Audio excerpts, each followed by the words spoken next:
Good evening, everyone. If we all want to take our seats. If we all want to take our seats.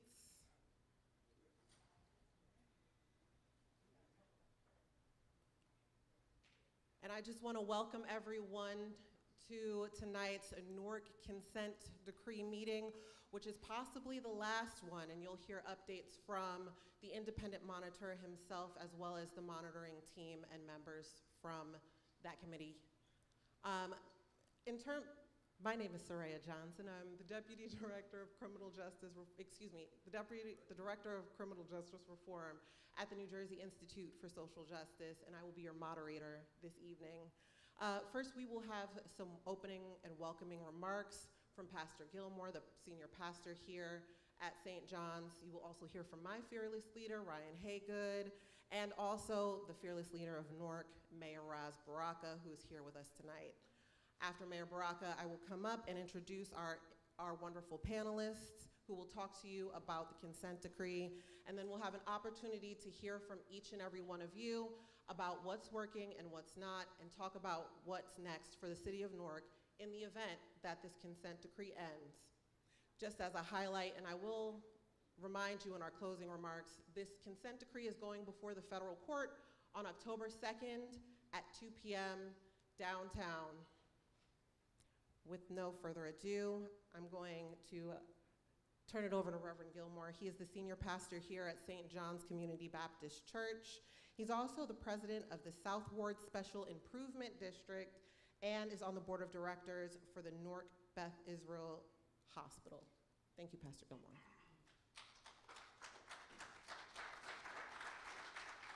Good evening, everyone. Come on, you guys can do better than that. Good evening, everyone. All right, I am the pastor here at the St. John's Community Baptist Church, where our doors swing open on the hinges of love. And we are so thankful and grateful just to be able to open up our house to you on tonight for such an important discussion. This is not our first time hosting meetings for the consent decree, so we are anxiously awaiting to hear the progress and what is going to happen going forward. So since this happens to be the church that I pastor, I'm going to open up with the word of prayer so that we can set the mood. Amen? Amen. Father God, in the name of Jesus, I do thank you, Lord, for your goodness, your grace, and your mercy that you lavish upon us, God, each and every day. We cannot get along without you. And we thank you, Lord, for just the opportunity to come out as a community, because really society is based upon the family, and the family fuels community. So we thank you, Lord, for this time. We pray for our city, the city that we love, God, from the depths of our heart. We pray for our mayor, Lord, who has been doing an excellent job since the day he's been in office. We pray, Father, for our police department that we hold in high regard as they have been charged with protecting and serving. And we pray for the citizens of this great city. There is no reason why the police and the citizens cannot get along well together. And so we thank you, God, for what we're going to hear tonight. Bless this time that we have together. Keep us in the calm spirit, Lord, that the music placed us in, so that we can speak to each other in respectful ways. Jesus, you do all things well. You are an amazing God with amazing ways and amazing grace and amazing love and amazing bringing people together power. In Jesus' name we do pray. Amen.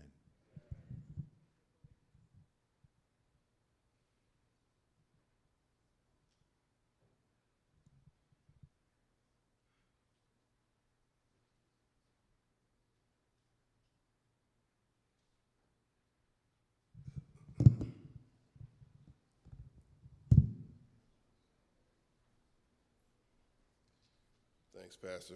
Good evening. Come on, you all. Good evening. I know this is before dinner time. Good evening. Good evening. I just want to tell you how much I appreciate you all assembling here.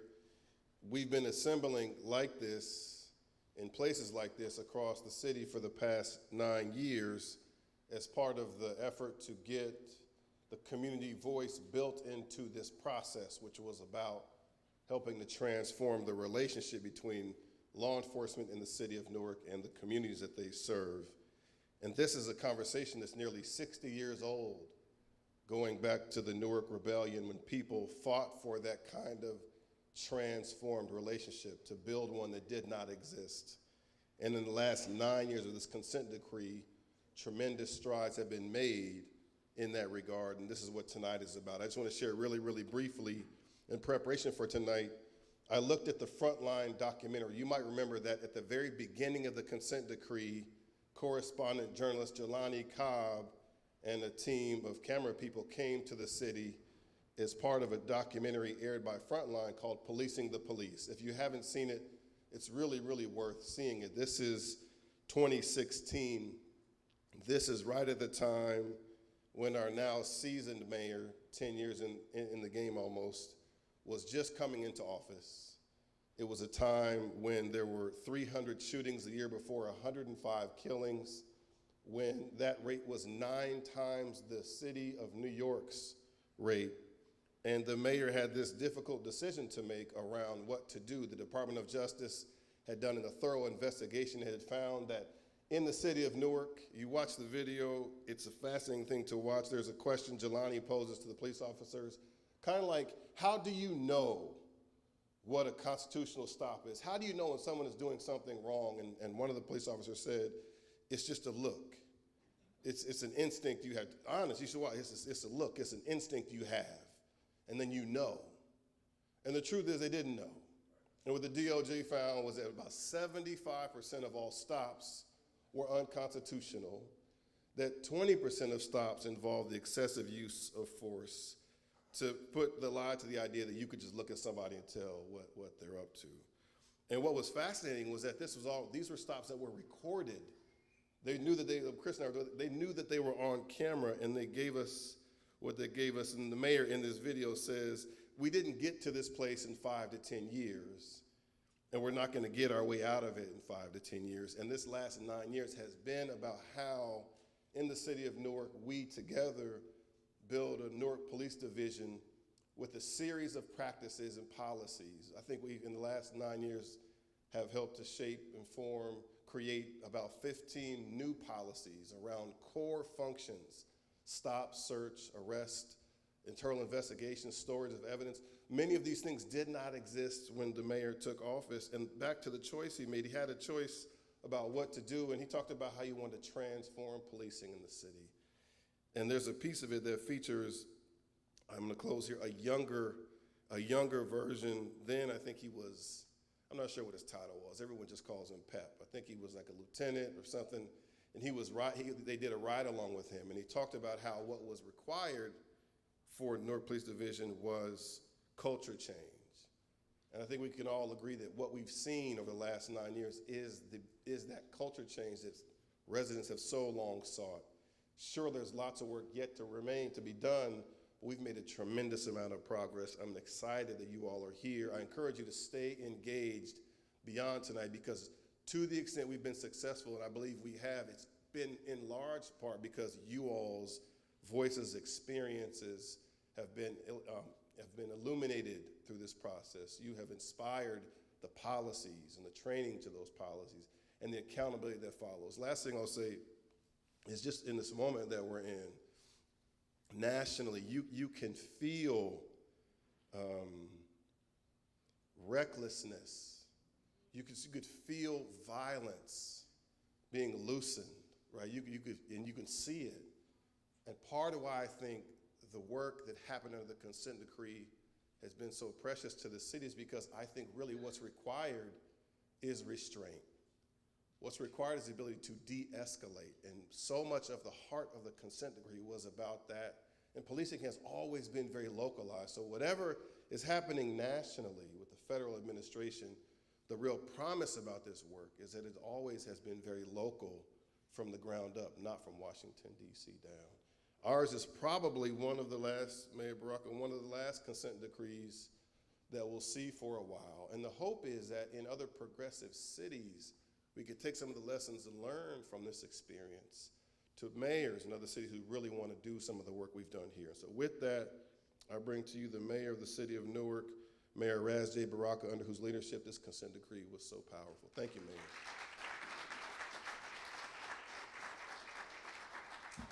I just want to thank Pastor Gilmore, allowing us to be here as usual. New Jersey Institute for Social Justice, Ryan Haygood, all of the folks that worked tirelessly to make this happen, Lee Carrillo, the entire staff here at the Newark Police Department, Public Safety, who've worked very, very hard to get us where we are today. Our monitor here with us today, who we don't always agree with, but that's the purpose of this in the first place. I am happy that we're a long way from where we were. Obviously, there are things that we still have to work on, as was stated, and there'll probably be things we'll always still have to work on. And the idea is that we make a decision to begin to work on them collectively and not have to spend millions and millions of dollars over periods of time to get stuff done when we already know what needs to be done. The will to do it is really what a monitor is for, the will to do it, the infrastructure to put in place to make sure that these things actually take place, because the real monitoring happens from you. You guys are the real monitors of public safety in the city, the real monitors, not folks that we have to bring in, but you. And how do we construct something where there's ongoing monitoring from the residents of our city that doesn't cost us all of the revenue that we have to use when we can be using it to build housing or other things of that nature. But we were forced in this position because we made some critical and crucial violations, errors, mistakes that police departments around the country have made over decades, over history. And in Newark, we've been struggling and fighting, trying to get it right. And I think, we are at a place where I'm happy to say we could, in my estimation, walk away from where we are and begin to create something new, a relationship that's new, that we've never even had before in my mind, with a culture that was developed and created by a new police department, by new leadership, by new willing folks that were willing to change culture. And it's very, very hard to change culture. It's not an easy task. Look, I grew up in Newark, sitting on the sidewalk with my hands cuffed on Clinton Avenue and 11th Street. In the 5th Precinct, being roughed up a little bit when my little brother was arrested and my mother came in to see about him. So I know what it means to be on the other end of abuse, right? And, it is interesting, God put me in a position to be able to fix the things that actually happened to me as a child growing up in this city. And so I take great pride in what we have done. I take great pride in where the police department has come. I take great pride in the restraint that I've been able to see over the years by this department and the things that they've done, even being shot and stabbed and other things, and have not taken the action that I know other places would have taken. But there's still some very systemic things that need to be addressed. We all know this. And I'm confident that we have the ability and the skill to be able to do that. And I think the judge understands that. We understand that. And before I sit down, I want to echo what Ryan said, that what makes this moment more important is because the consent decrees are about to go by the wayside. They're about to disappear, at least for the next couple of years, because we have an administration who does not believe in consent decrees. We have an administration who does not believe, who believes that police should be able to do whatever they want in whatever situation that they want. He actually says this, right? So what we've done and are doing in Newark, to me, is incredibly, incredibly important, because, as Ryan said, these are lessons that can be learned from police departments all over the country who, by the way, want to do and go down the pathway that we're going down, because I speak to mayors and other folks all of the time who are willing to do that, who understand how to be understand the relationships between the community, help us make police officers safe and reduce violence and crime at the same time, who want to do this, right? Who may have internal struggles in their own department, but will not have the force of the DOJ, will not have the force of the courts to say, listen, you have to do this, you have to do that. But we were put under that. We were made to do that. We didn't fight, we didn't fuss, we didn't push, we didn't run, we didn't hide. We bared everything. We made ourselves vulnerable. We said, here we are, this is what it is, you get what you get. They came, and we made some changes, some incredible changes, to the fact that I think the monitor have to agree that I would say over 90% of the things that they asked us to do was done. Over 90% of the scores that we got because of the work that we have done, we're passing. Over 90% of the work that we've done in this city to reform this police department has been something that, you know, is indisputable in my mind. So that's why I'm excited and happy about where I am here. So I want to thank all of you again for being here, and I want you to keep in mind that you are the monitors completely and totally, that New Jersey Institute for Social Justice, that all the organizations here, that our pastors, our clergy, our block associations, our community organizations, People's Organization for Progress, all of the groups that are here, Ironbound Community Corporation, everybody are monitors of this police department. And you should understand that and collectively wear that with honor, with seriousness, and with commitment. The only difference is we ain't paying you $2 million a year. but the reality is we appreciate your monitoring, we appreciate your relationship, your friendship, and your criticism, because that is also important. We embrace that as well. So thank you, I appreciate it. I have to go to Pilgrim Village to another community meeting, right down the street. Hopefully I take some of the people who live in Pilgrim Village over there with me, but that's in here. But I have to go there as well. But I'm sure this meeting will be great. And I'm excited about us closing this out and ending our consent decree in a time period. I came in this consent decree, came with me, and before I leave, the consent decree is going to go before I go. So God bless y'all.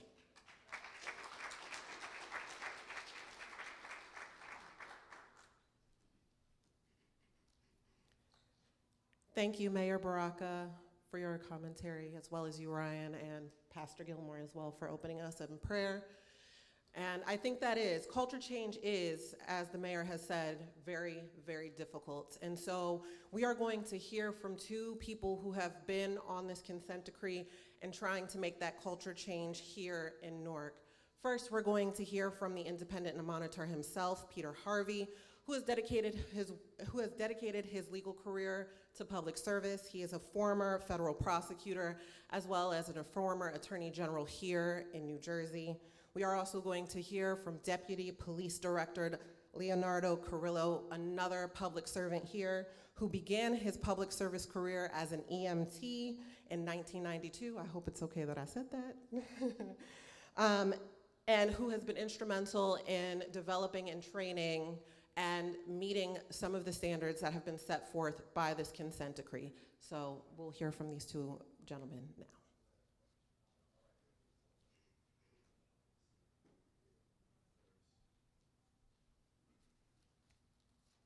Good evening, friends and residents of Newark, and even persons who may not be residents of Newark.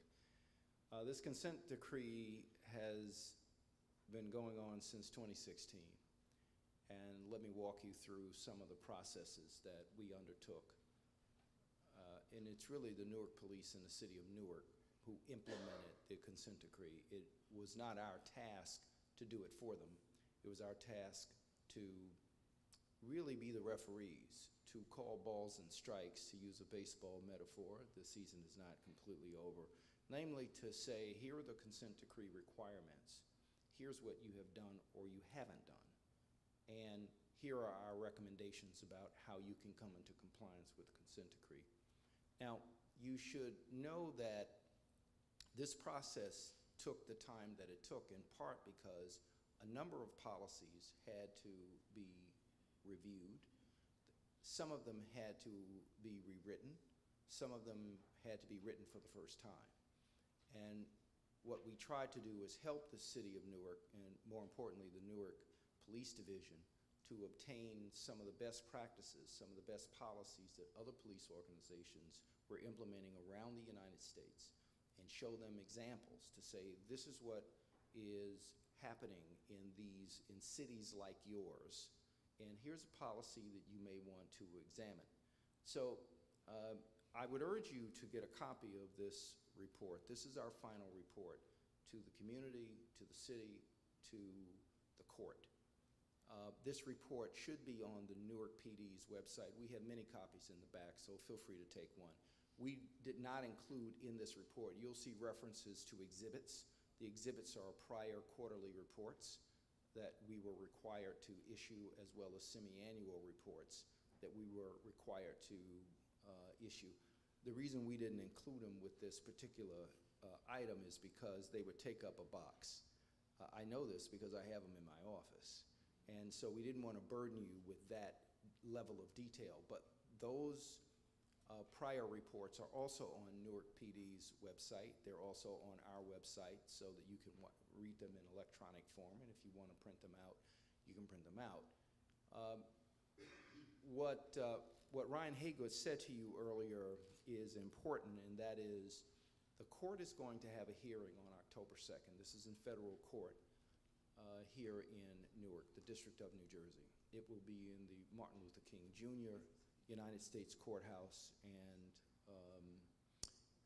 it's before Judge Madeline Cox Arleo.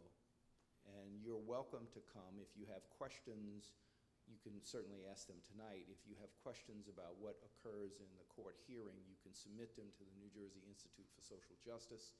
They will present those questions to the court, and the court will ask the questions or designate someone to ask the questions to the participants.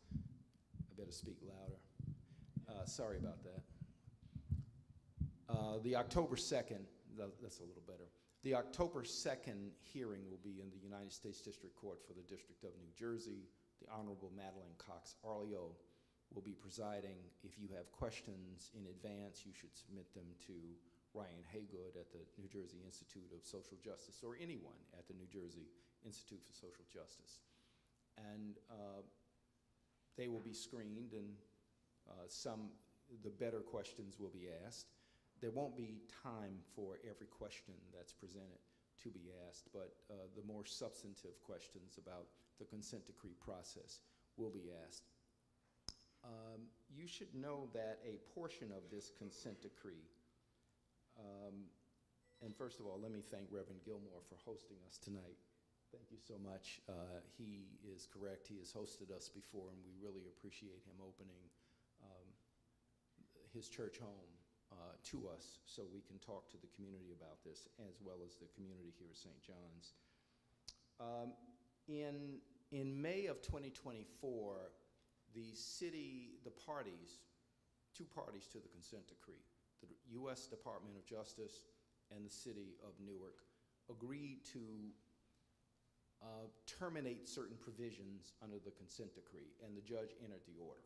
So a portion of the consent decree has already been terminated. The balance of the consent decree is what is being considered on October 2nd. You should know that the city of Newark has already filed a motion to terminate the consent decree, and the way it works is you file a motion, the Department of Justice will respond, whether they agree or disagree with the motion. The court will conduct a hearing. That's what's going to take place on October 2nd, and then the court issues a ruling.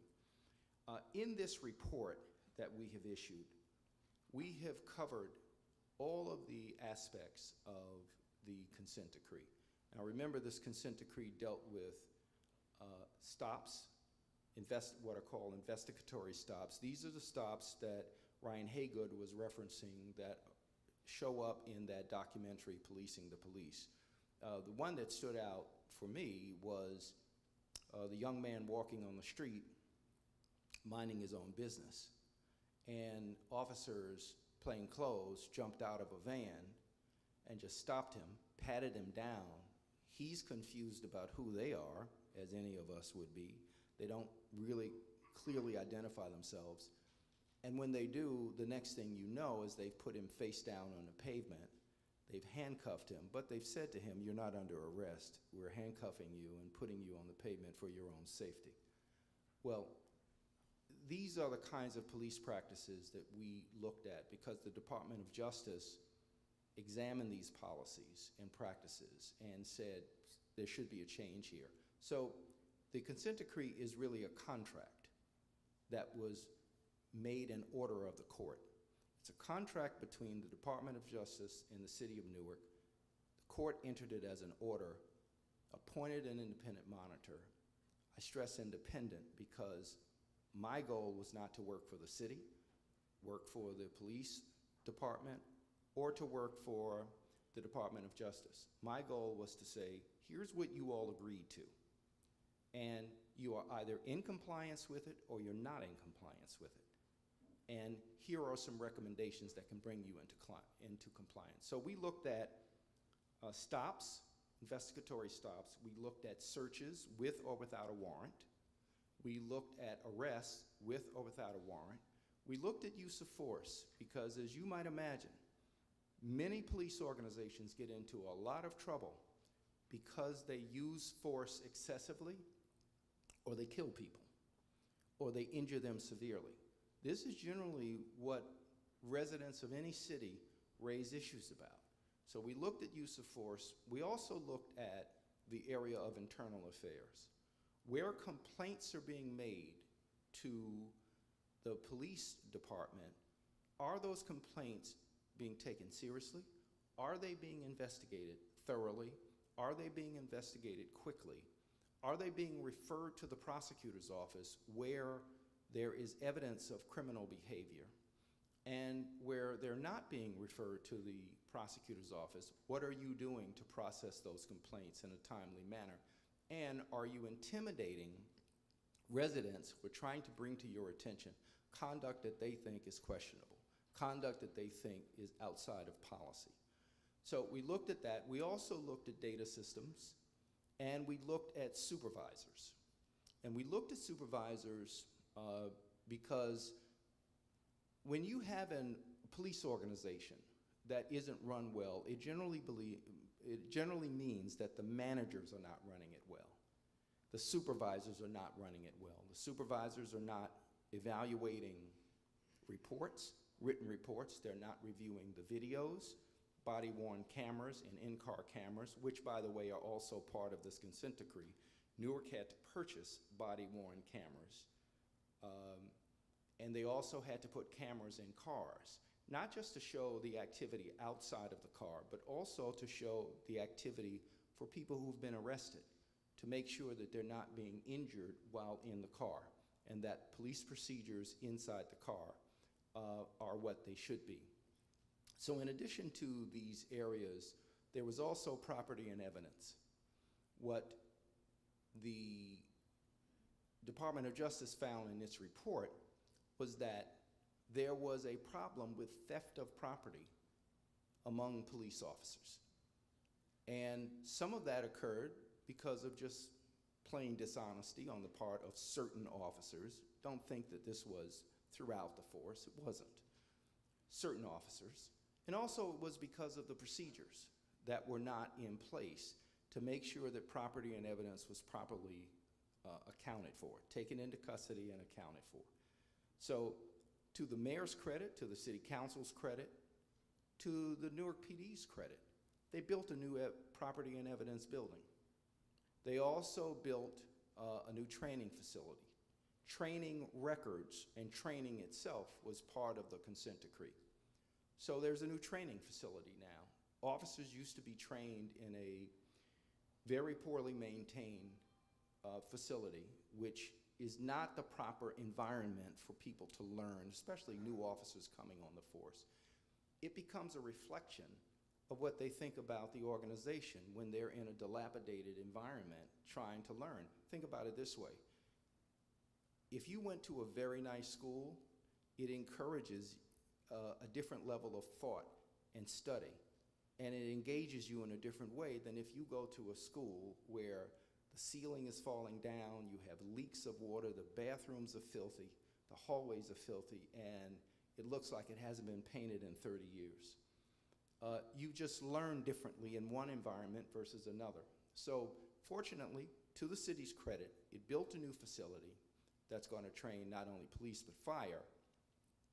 And officers are learning in the new facility. There's a new property and evidence room where property and evidence is going to be properly maintained. So these are the many areas of the consent decree. And in our report, what we have chronicled for you is each area of that consent decree. Where Newark was, we explain what the Department of Justice determined, which led to the consent decree. We also explain, frankly, we go back to the American Civil Liberties Union, who really sparked this investigation. The ACLU did a report based upon publicly available records that caught the attention of the Department of Justice at that time. The Department of Justice came in and conducted a very thorough investigation, which led to the consent decree. Once the consent decree was written, negotiated, and filed as a court order, we then came in, appointed as the independent monitoring team to evaluate whether or not Newark was complying with different provisions. And one provision that we spent a lot of time on too, not nearly enough time, was juveniles, young people.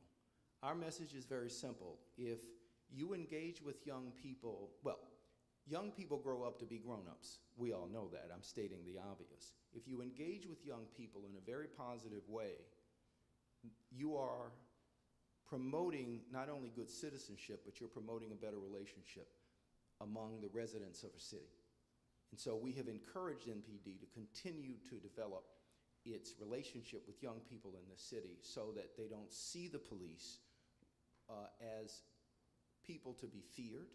They don't see the police as people not to be trusted, and that we are comfortable contacting the police when we have a problem.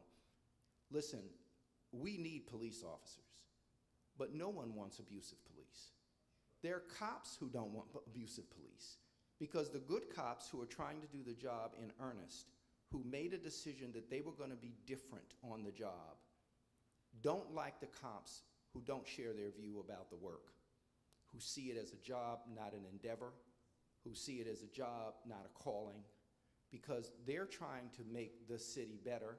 They're trying to have residents trust them, and they don't want to be blamed for knuckleheads on the police force that do stupid things and they hurt people. They're trying to do something completely different. So in our report, as I said, we go from category to category. We also give you charts that identify our audits. We conducted audits as required by the consent decree, and we reported our findings. We filed it in court. We gave it to the public. We published it on our website. Newark also published it. And what we found in many instances, just to give you a bit of an overview, the Newark PD is in a completely different place today than they were in 2016. Completely different place. They are better. I can say that unqualifiedly. They are better. They are not perfect. They have a lot of issues to still address, but they are much better. They are much better with respect to their on-the-street activity. Where NPD has to do a better job is in their documentation. Officers have to engage in better scholarship, for lack of a better word. They have to write their reports better, because managers rely upon the reports that the officers write. And if the officer engages in activity and doesn't accurately record it, or worse, doesn't record it at all, it's very difficult for a manager to know exactly what happened, unless the manager takes the time, and the managers have to do this, to look at the videos. You have to look at the body-worn cameras and the car cameras, but it is always better to look at the body-worn cameras and the car cameras in comparison with the written reports, which is why the reports are very important. And I must tell you, when you read this report, you will see that we did not give Newark a break on its documentation, where there were some instances where Newark had a pass rate. The Department of Justice set a 95% compliance rate. There were instances where Newark was at 92%, 93%, 94% with respect to its on-the-street activity. Sometimes it was at 100% with respect to complying with its own policies. But we found its documentation to be deficient. And in some instances, they were at 50% documentation, and we called it out. And we didn't care that people got angry with us about it. Again, our job is not to, let me put it to you this way. No one is entitled to their own facts. Facts are facts. Period, end of story. Weequahic Park is a fact. You can't call it something else. It's Weequahic Park. So we said, here are the facts, and you have to begin to make decisions and improvements based upon these facts. If your officers are not filling out reports, you have to tell them they have to fill out reports. It should be not only part of the roll call, it should be not only part of their meetings, but at some point, you're going to have to deal with them officer by officer and say, we noticed in reviewing your on-the-street activity, you're not writing reports, or worse, you're writing boilerplate. You're borrowing someone else's language to put in your report, and this is not correct. This is not what a good police organization does. So you'll see when you evaluate the report category by category what our audits revealed. In the last phase, we looked at internal affairs because in our view, internal affairs is very important. You have to have a good internal affairs unit, and you have to have officers come into that unit and go back out to the precincts. They can't be stuck there forever, and they have to be fair. But you need officers and commanders in internal affairs who will quickly investigate matters, carefully investigate matters, and will hold officers accountable, especially for domestic violence. Where they engage in domestic violence, I have said it before, I still believe this. If an officer will beat that officer's significant other, and I'm making it gender neutral for a reason, if the officer will beat their significant other, we don't stand a chance on the street. So you should know this, that our great Senator Frank Lautenberg passed a federal law. It's a law and has been for years. If you get convicted for a domestic violence offense, you can't carry a gun. So this is why we have pressed hard on domestic violence, because here's my view. We don't think we should have officers who beat their significant other, continue to do this job, and then when they finally do something much worse, they retire before the disciplinary process plays out, and then they penalize the city by taking a huge pension out, and they sail off into the sunset with the city's money. Our view is you need a robust, honest, fair disciplinary procedure, so when somebody gets caught stealing at Walmart, and they do, that they will be suspended without pay, they will be investigated, and they will be told, sorry, this job is called you being a law enforcement officer. Stealing violates the law. You cannot be a law enforcement officer. If you engage in domestic violence, that is a crime. It's called assault. You cannot be a Newark police officer if you engage in domestic violence. I'm sorry. We thought you were right for this job. You're not right for this job. You need to do something else. And please, ladies and gentlemen, don't fall into this trap that we're asking too much of our police officers. Every job in America has gotten more complicated. Every job. And we give officers, and rightly so, great leeway, great responsibility, great discretion. But what we want them to do is cherish it and treat it with great respect, which means treating people in the streets with great respect. Because generally, when someone comes into a precinct, they're not coming in there to check the air conditioning temperature. They're coming in there because they have a problem. And they need immediate attention. They need assistance. When someone calls for service, and that's what it is called, a call for service, they're asking, please come and help me. They're not asking you to intrude in their home and treat them as if they violated the law and be disrespectful to them. And so we have to be sure that officers follow their own policies. The policies are good.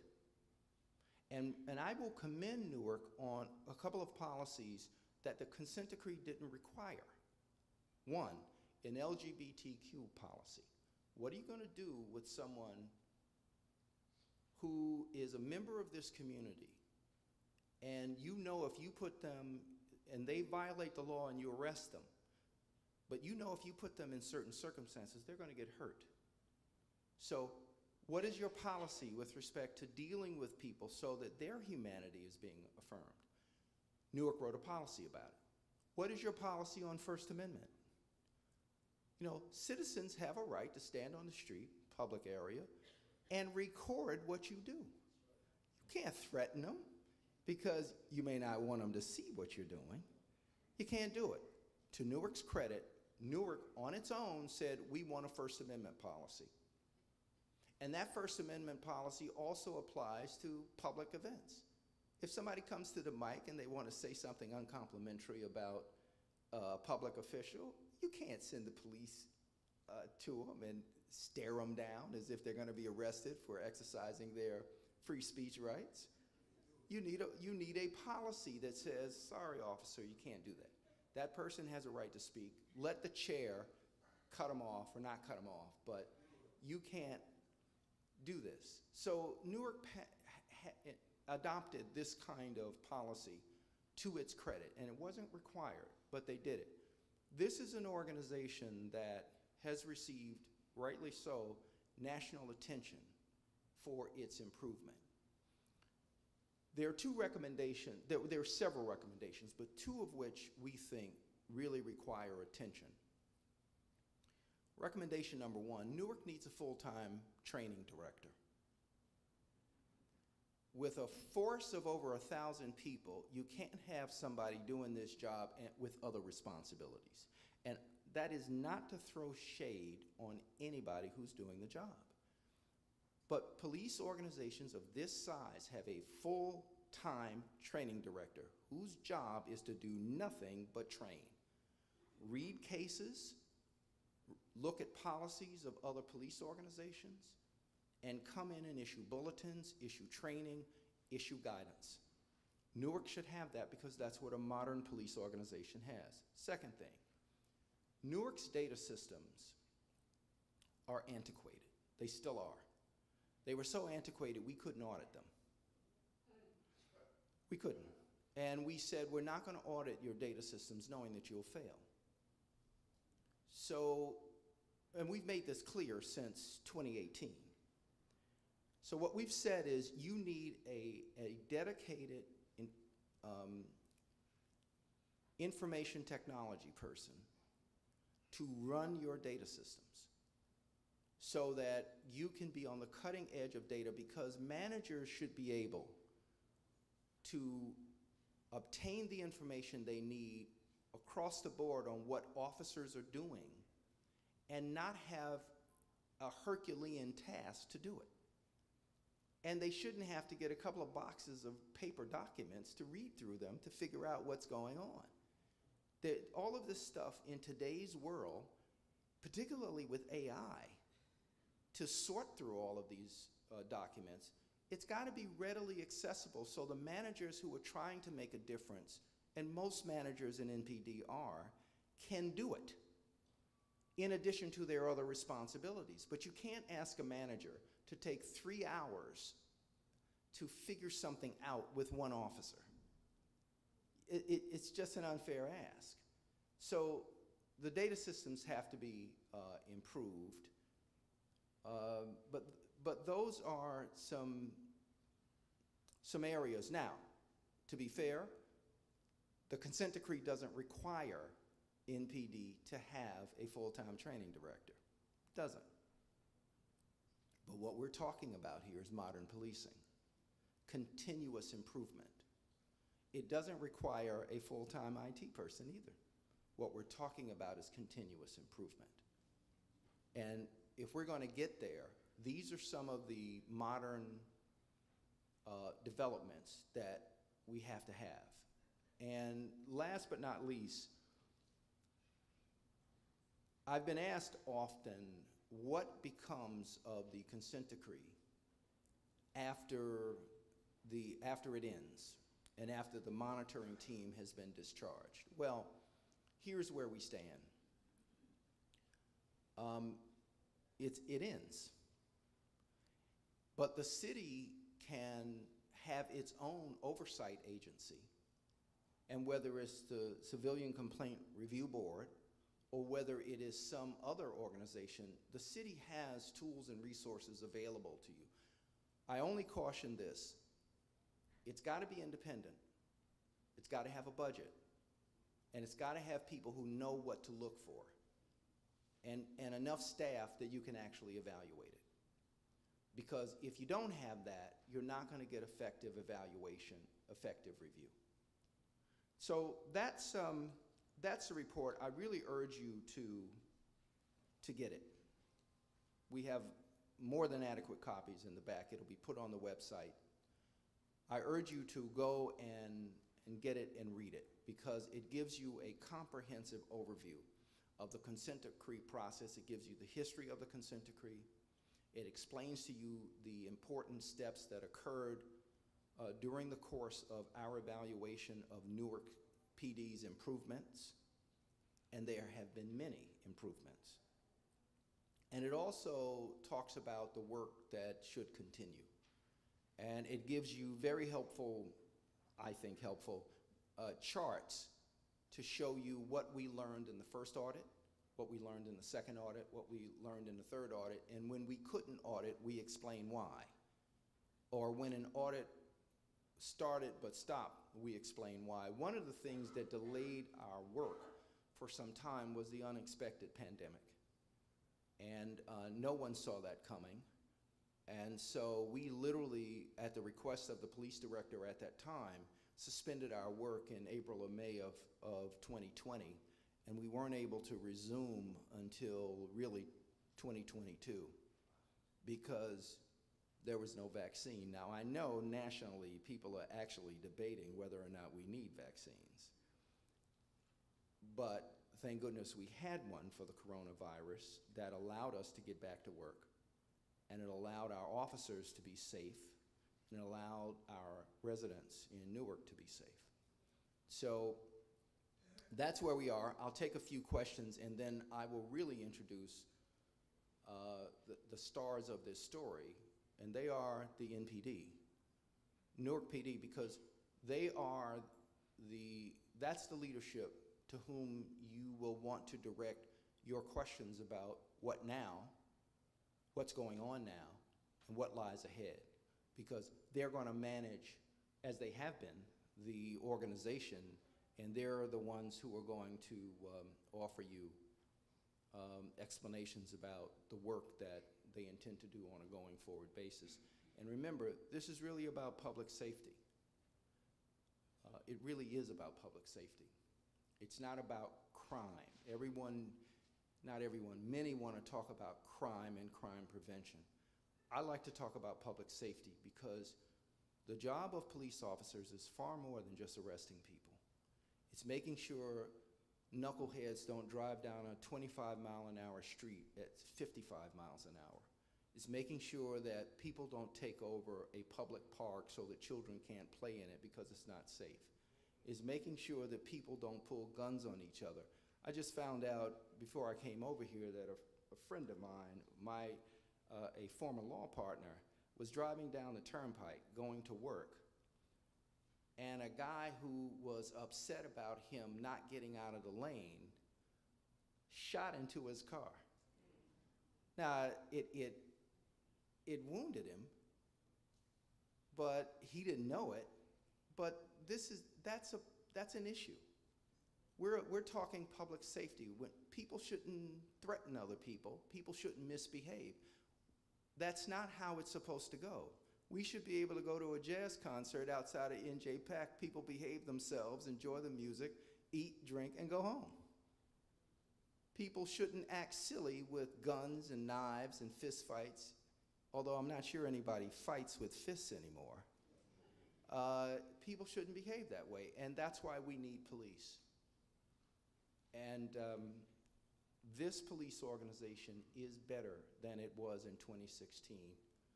It is still striving to be better. And there are going to be some things that maybe they don't get right, but I think the mayor said it best. The community is the monitor. You really know what the feeling is. I would invite you to engage precinct by precinct. Every precinct, one of the areas we examined was community engagement.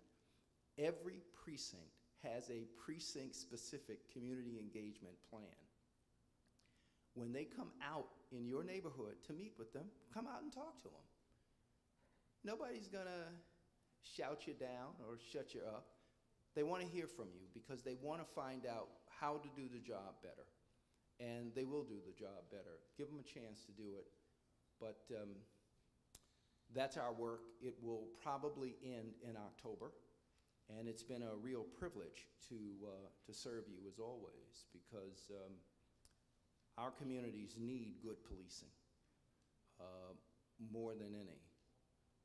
And it was very rewarding to work in a collaborative fashion with the City of Newark and with the Department of Justice and the Newark PD. Having said that, I'll say no more. I'll take a few questions. Thank you. Mr. Ham. Yes. First of all, I want to say thank you. Oh, sorry. Come to the mic. Sure.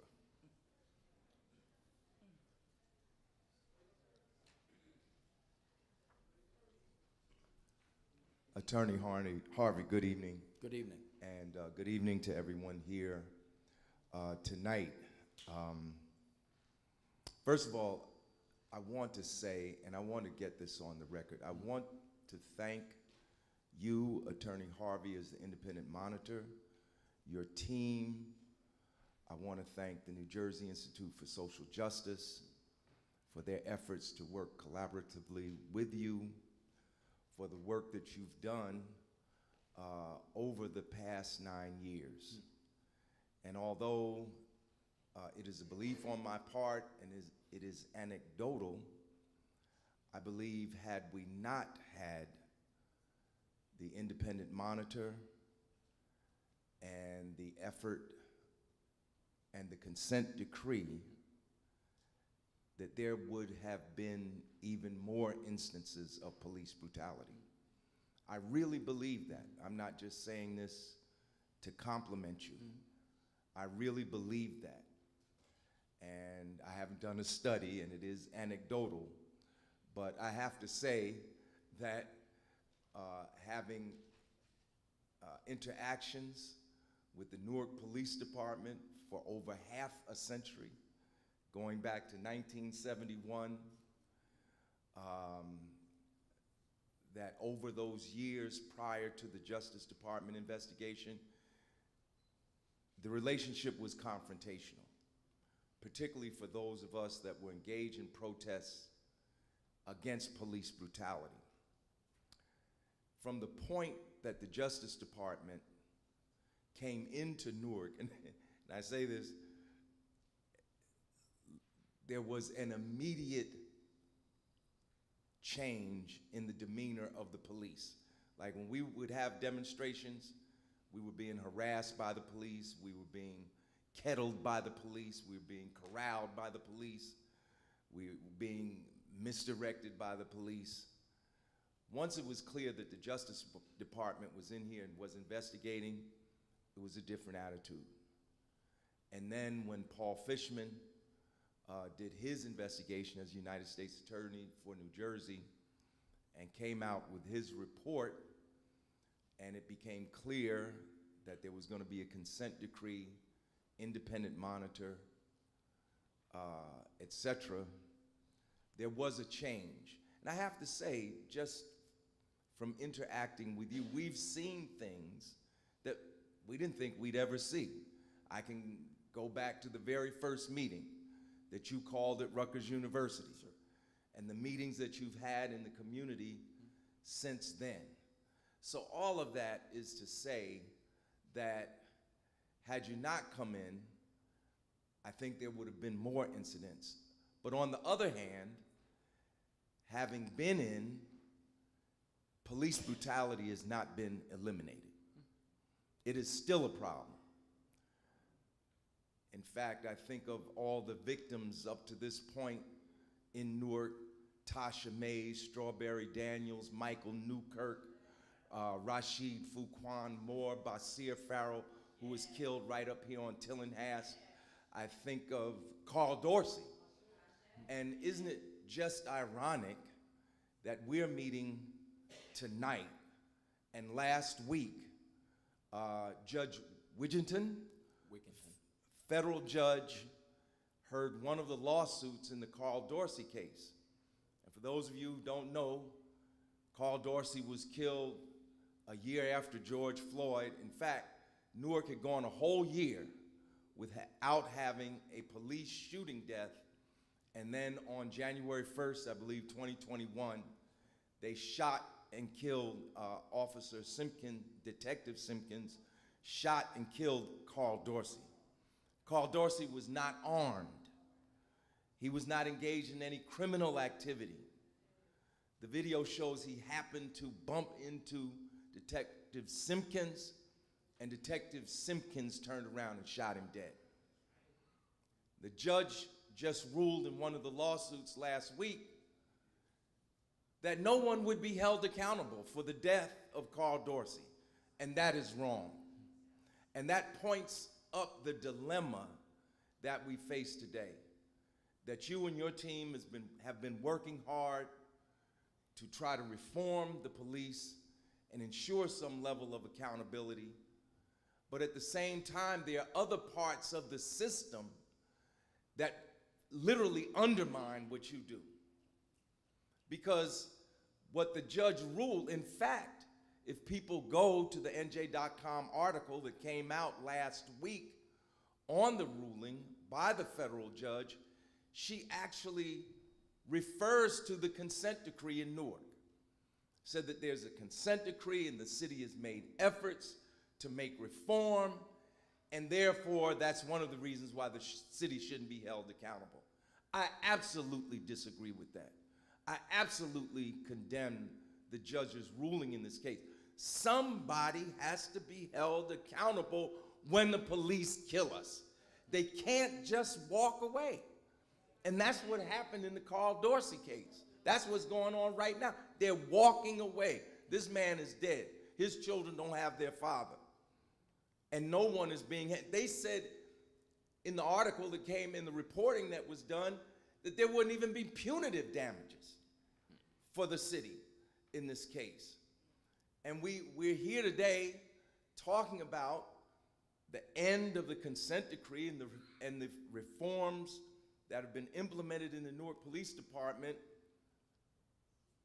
against the background that police brutality is worse now than it was when the consent decree was put in place. It's worse now than when George Floyd was killed. In fact, last year, the police in the United States killed more people than in any year since they started keeping statistics. And this is one of the things that we hoped would be brought to an end. In Fishman's report, the report of the U.S. Attorney that was in 2014, he cited various areas that needed to be changed. There were 4 areas. I'm not going to go through all 4. But one of the things he said was that there had to be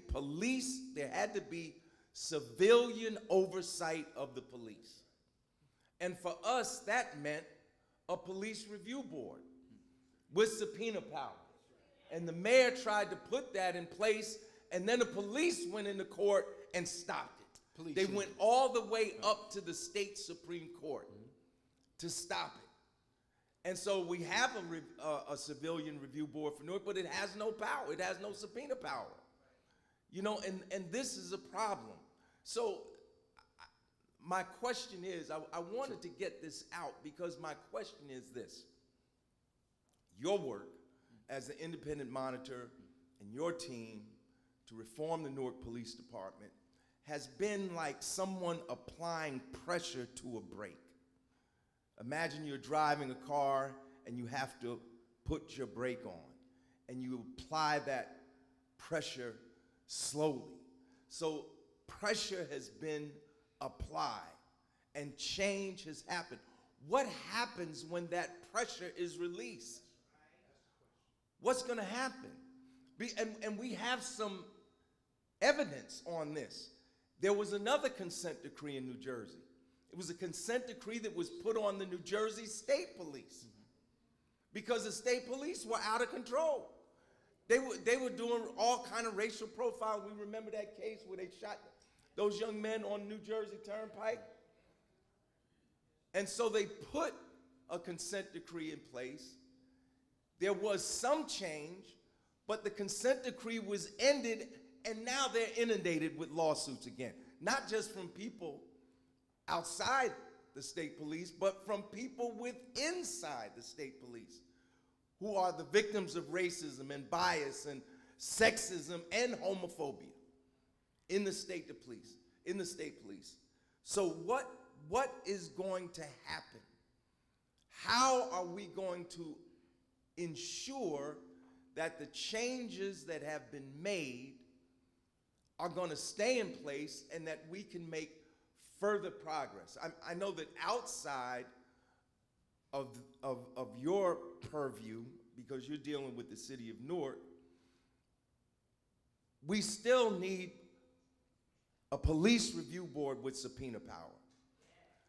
And the state legislature has absolutely failed us. In the aftermath of the murder of George Floyd, New Jersey State Legislature introduced a bill that would enable municipalities to create police review boards with subpoena power. They introduced a bill to end chokeholds. They introduced a bill for no-knock warrants. They introduced all kinds of legislation. None of them passed. None of them have become law. So we can't have a review board in any city in this state with subpoena power. And so that's one constraint, what happens on the outside.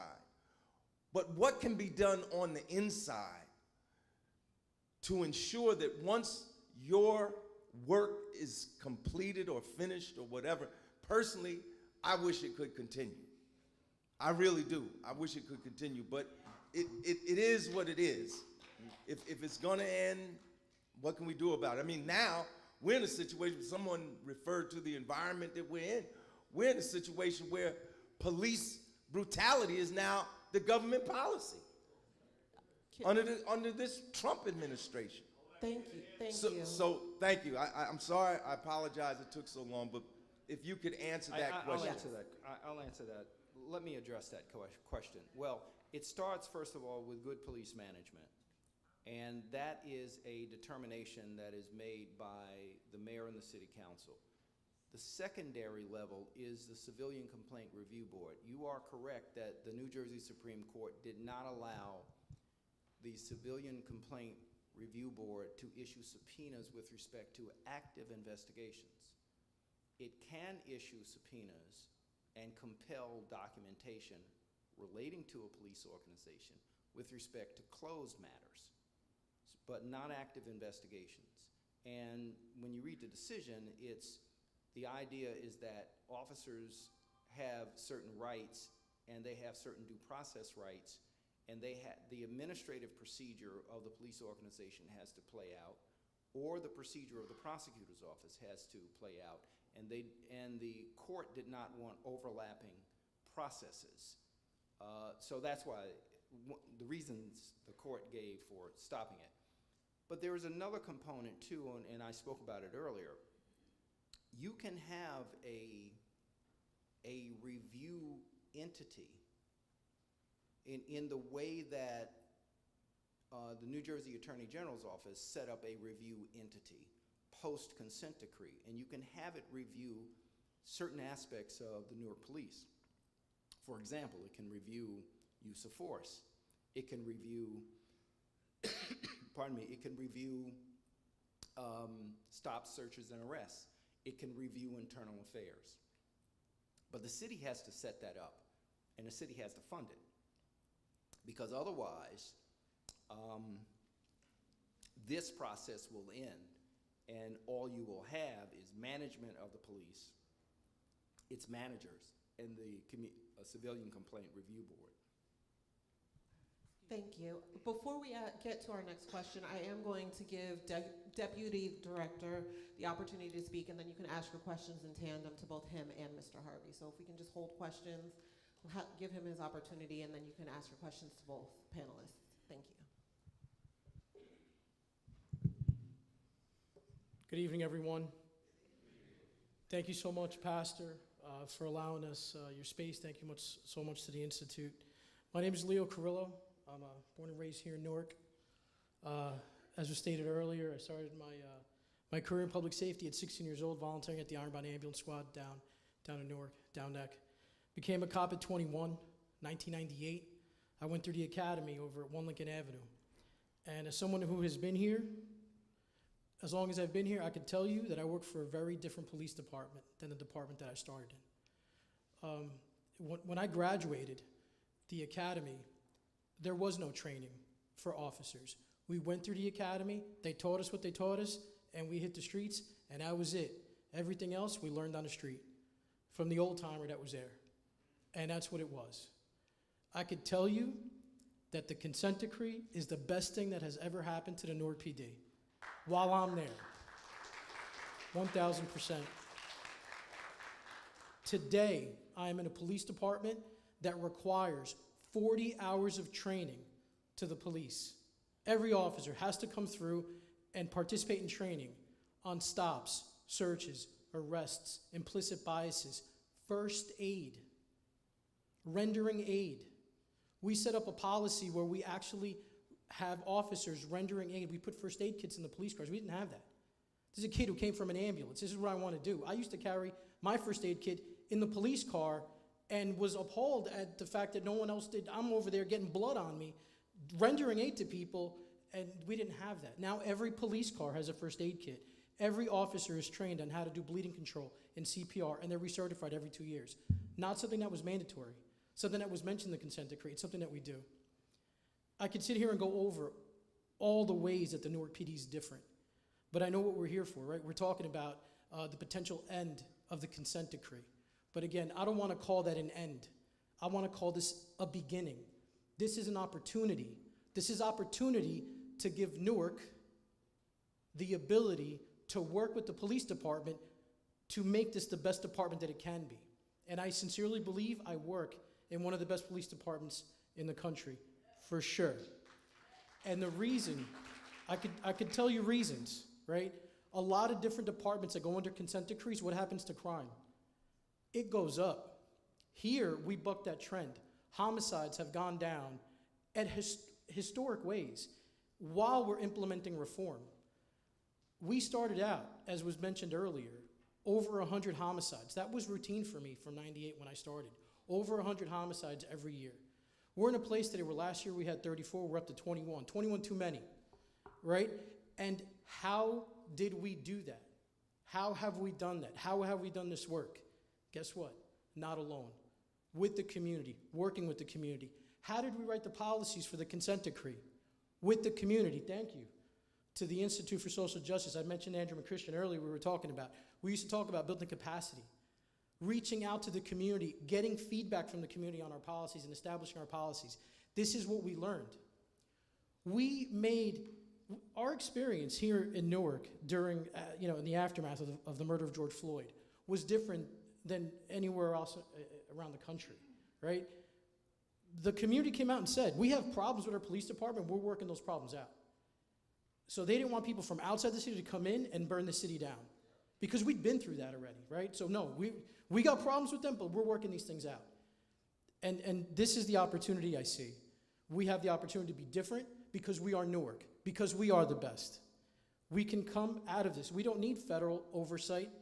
We need the city. We need the community. We need you to help us with this. You need to be our oversight. You need to be the people in charge. We work with the CCRB. We have a very good working relationship. We work with the community in terms of outreach, in terms of our policies. And we have to come up with innovative ways to continue this work, because this work must continue, right? Reform doesn't end. It can't end. We have to be better. We have to be better than we were. We have to look to the recommendations that the monitoring team put together. We have to look beyond that. I stand here before you as the director of the Newark Police Academy, right? So remember I told you I went through the academy back in 1998, back at 1 Lincoln Avenue, a dilapidated building that is in tough shape. So we couldn't do any training in there. So one of the jobs that we had to do was try to put together a training facility. I work every day at the William Mobile Ashby Community Care Training Center, a unique facility in the country. It's a place where not only do police officers get trained, but the community has access to the space, whether it be to have community meetings, to have learning opportunities, or to have events within the space. Fire, police, EMS, also trained in a building, all in one building, all in one space, all together. That is different. That is different than anywhere else. We lost the ability to have our academy. The Newark Police Department had one of the first academies in the state of New Jersey. We lost that. We lost it about 17 years ago. We lost it around the same time that we were under investigation by the Department of Justice, right? So it all sort of came full circle, right? We weren't good enough to have an academy. We lost our academy. Due to attrition, we lose over 100 officers every year. For a department of 1,100, we lose the officers quick. We had to send, when we lost our academy, officers all around the state of New Jersey to get trained. 20 at Bergen, 20 at Morris, 10 over here, 30 over there. We had to send 100 down to Seagirt and have the state police train our guys, because again, we didn't have the ability to. Today I stand before you proud to tell you that we just started our 3rd academy class. We got our academy class back, and so proud of the work that the men and women are doing over at the academy. These are kids that are from Newark. They're able to get there. They're in the academy is in their neighborhood. They're able to get right on Bergen Street. They're able to take an Uber to get dropped off by their family members, what have you. We're right there in the community. We're able to train our officers. But we are an academy of the state of New Jersey, meaning that we not only train Newark police officers, but we train every officer that is able to come out. So, for instance, right now we have about 53 officers right now, or trainees in the academy. One is from an outside agency. The last class we graduated had about 10 or 12 officers from outside agencies. Again, we're a certified, fully certified academy, currently on probation because we had to kind of fight to get that back. And we hope that by next year we will have full academy status. But in closing, like I said, I work for an absolutely, completely different police department. I'm proud of the work that we do day in and day out. Are we perfect? Absolutely not. We are run by humans. We are humans. We all make mistakes, but we strive for excellence in anything and everything that we do. And the only way we'll get there is with the community, because we cannot arrest ourselves out of problems. We have to do it in collaboration with the community, strengthened by the community. Your handprints have to be all over this. Our policies, our procedures, and in cooperation to get this done. Thank you. Now we'll take questions. The panelists will take questions. Should we sit up here? Yeah, if you'd like to. Good evening. I'm Latoya Jackson Tucker, and my concern is the younger officers. I do see a change with the leadership. I do see a change with the officers and the way that they communicate, but the young officers, the new ones that's coming in, I like the bike riding officers. I talk to all of the officers, no matter what ward I'm in, just not to try them, but just to have a conversation. A lot of y'all new officers are very rude. I have Captain Wilson number in my phone, so I will text him. I have found officers sleep across the street from Pilgrim Village, different stuff, and I can say when I make a complaint, because I don't do it on paper. I usually text you, text him, say what's going on, and y'all do rectify it. But I'm concerned with the younger population because we have a lot of young officers that have been to school with the young people that are not officers, the people that don't believe in a police culture, that feel like, you know, F the police and that type of thing. So I'm concerned with the professionalism. On the corner of my block, it was 3 cop cars. So anytime I see more than one, I want to know what's going on so I could, you know how to move, however I have to move. And the officer, I think she might have been on TikTok, red hair, foot up in the car. I asked her, why was there so many cop cars out here? Because that is a hot point around that area, Avon and Jelly. And she said, if you paying attention, you could see they talking to each other because they was across the street by carriers back and forth like this. So I asked a question that I felt like she could have answered a little better, and I went on to say, because everybody know my mouth, I'm a taxpayer and I have a right to ask you a question. And she said, I pay taxes too. So immediately I had Twitter fingers, because if I would have spoke too much, it could have went another way. I mean, I know she an officer, she has rights, policy, and all that, but at the same time, I'm born and raised in Newark. And it's just a certain type of level of respect that I'm gonna have with anybody. I don't care who you are. So I don't appreciate me asking any officers questions and they having a bad day and they taking it out on the community or don't know how to speak to me properly. And my mouth is not smart unless I have a reason for it to be.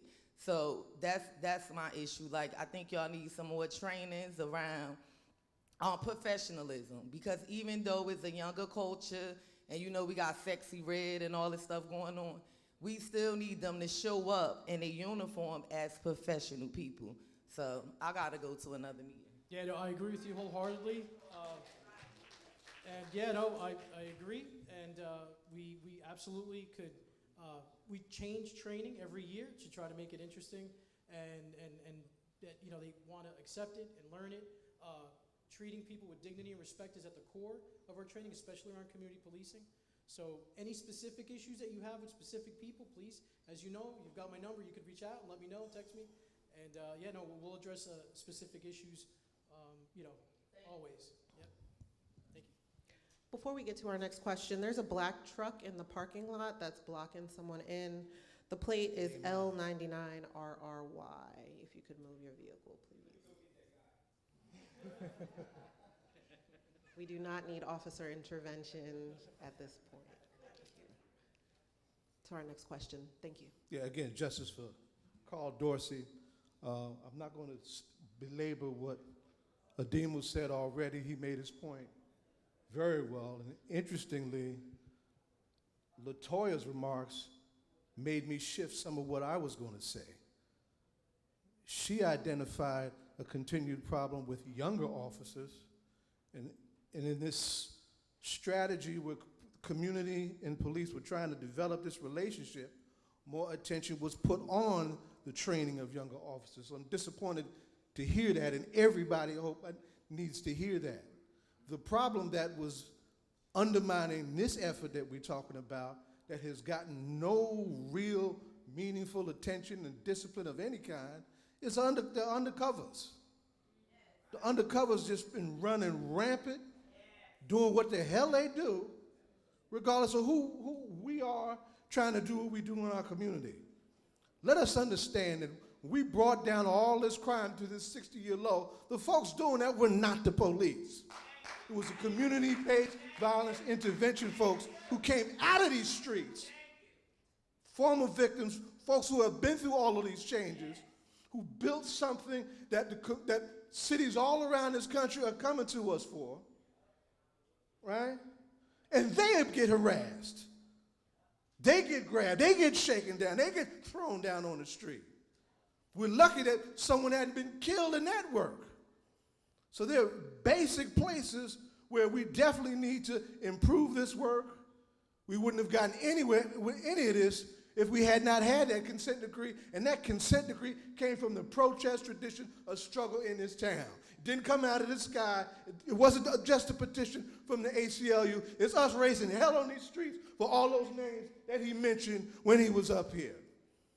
So you need to feel this real anxiety that this community has as this thing ends, and with this lunatic in the White House and these other crazy people in the Congress that want to shut all of that down.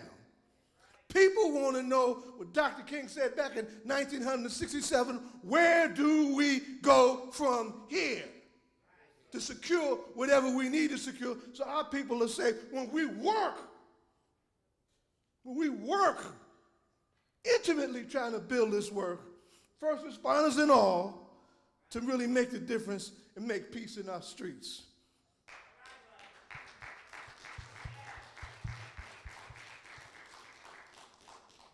Hey, all power to the people. All power to the people. I'm going to start off by reading something from Toussaint for us to understand where we at right now. Because I hear a lot of conversation in here, and it seems like we don't understand what time of day it is. Hey, yo, Toussaint said, he knew the French, the British, and Spanish imperialists for the insatiable gangsters that they were. That there is no oath too sacred for them to break. No crime, deception, treachery, cruelty, destruction of human life and property which they would not commit against those who could not defend themselves.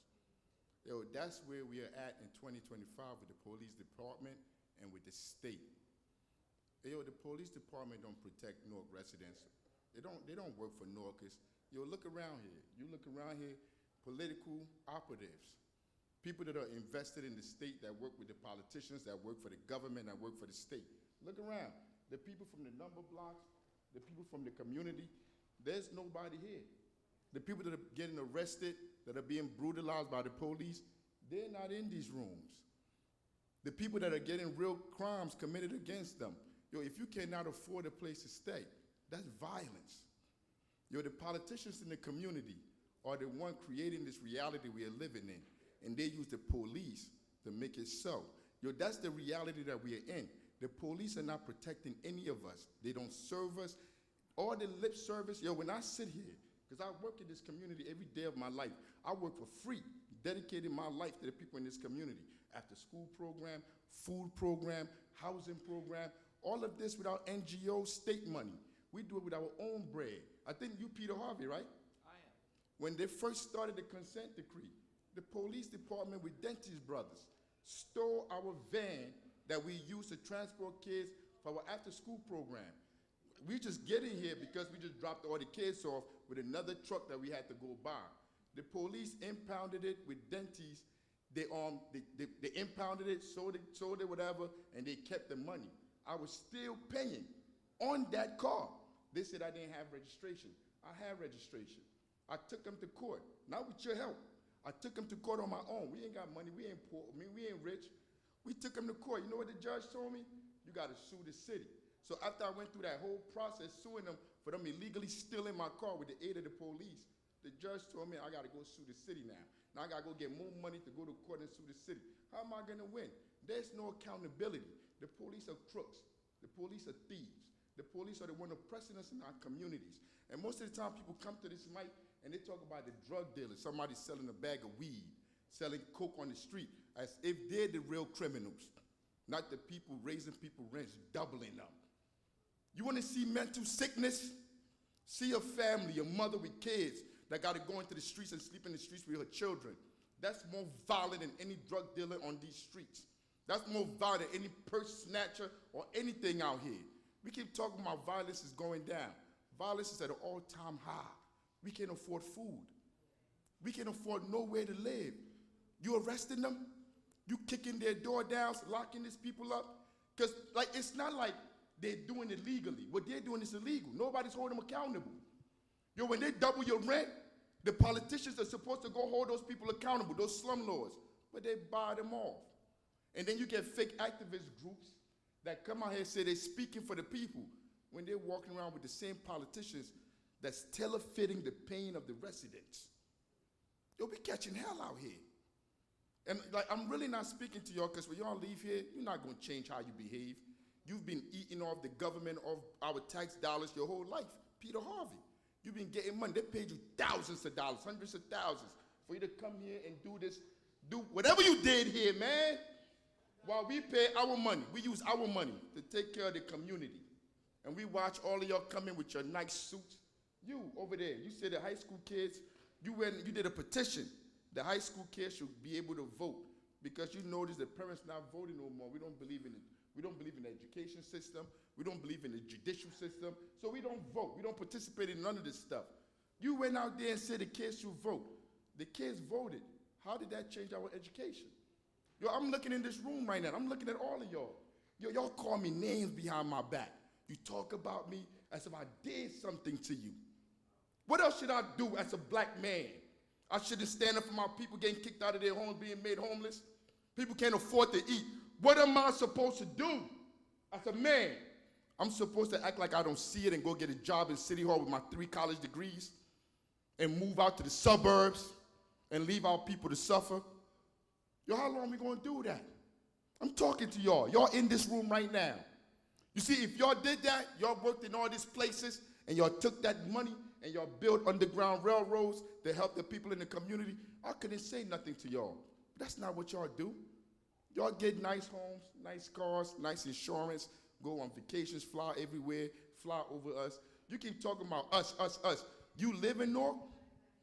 You breathe the air in Newark? Your children go to school in Newark? You ever been beat up by the police? I got scars on my body. When you say you from Newark, there's some stuff that come with it. You went to school and got the worst education in the state. You eat the worst food. We watch it all the time. They go down there, they arrest people undocumented, immigrants, whatever they call them. They arrest them, get them all up, throw them inside the car, take them away from their family, destroy their lives because they're trying to find a better life. But the companies that hire them, the police protect those companies that pay them slave wages. You just think about that for a minute. You got people that come from their countries because this government done destroyed their countries. So they come through the desert, they come through water, they do whatever they can to take care of their families. And they get here and they work 12 hours, 16 hours at a car wash, trying to take care of their family. Then on their way to the car wash, the police grab them, ICE grab them, throw them in the truck, and separate them from their family. And you people think you're doing good work. I'm not the smartest person in the world. I'm not even a saint. I'm a savage from these streets. I've been to prison. I've been to everywhere. Every institution this country got, I've been there. But how I know that this stuff is wrong? And all of you are sitting here and act like I'm the bad guy. I mean, like, we got to be serious, because this is really not for y'all. When we leave here, y'all going to continue to do what y'all do every day. And I'm going to continue to do what I do every day. But I need the people to understand, yo, we could defeat them. Yo, the people together, the government is dead. There's no city hall if the people are working together. We could pull our resources and build cooperatives. We all got to work. We all got money in the socioeconomic system. We can pull our resources. We don't need the police. The police are, if you didn't understand me before, if you're a cop in here, you're affiliated with the police, and you didn't understand me, I'm going to say it one more time. The police are the enemy in our communities. We are not at the point where we're negotiating. There's no reform, Peter. You know there's no reform, Peter. You went to good schools. You know you can't reform this system. You know you can't reform imperialism. But you're sitting here in a room full of black people, the descendants of slaves. And you look at them and you tell these people in here that they should go see the council people, they should go see the mayor, they should go see the police department, when you know as a black man, we are not free. You see, we went from that chattel slavery to wage slavery. So now they punish you. They punish you and give you the worst jobs. You can't afford nothing. You work from sun up to sundown. You don't see your kids. And you don't even make enough. You're not free. We're not free. There's no accountability. We can't hold the mayor accountable. We can't hold the council people accountable. We can't hold you accountable. We can't hold him accountable. We can't hold nobody accountable. It don't matter how many times we vote. Every single resident can vote. Nothing will change. So we need to stop telling our people that. Who are you going to vote for that's going to change anything? Because the oligarchs, the people that pay the politicians, they control this society. They control what the politicians do, not the residents. That's where we are. And we got to tell the people that if you're serious about educating and organizing the people. But if you coming up here to just fake people out, they hit them with an okie doke, talk whatever you talk, get in your nice car, go to your nice neighborhood with probably your white family. Don't nobody want to hear that no more. And Africa's going to be there to tell you like, yo, you a boot-looking Uncle Tom. You don't need to come in our premises. Because people could be, I am being respectful. I am being very respectful. This whole place, this whole room should be ran down. I am being as respectful as I can be. They're running in people's homes, kicking our homes down, shooting our children in the back. What are you being respectful for? What respect? They all get their checks while we suffer. They're all eating while we suffer. We can eat. We can afford food. How much respect do you want to give them? They're too comfortable in here. All power to the people. There's no question to ask them. Yo, I just read that. He wrote that in the 1800s. That's when he wrote that. You can't negotiate with these people. You can't talk to them. Nothing they do will serve our people. There is nothing to be asked of imperialism. That's why I read it to start my conversation.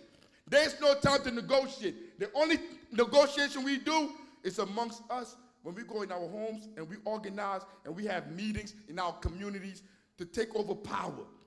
But to talk to these people, political operatives, cops, CIA, FBI, you're wasting your time. You're spinning the wheel. They done killed everybody already. Who else they got to kill for us to understand? All power to the people.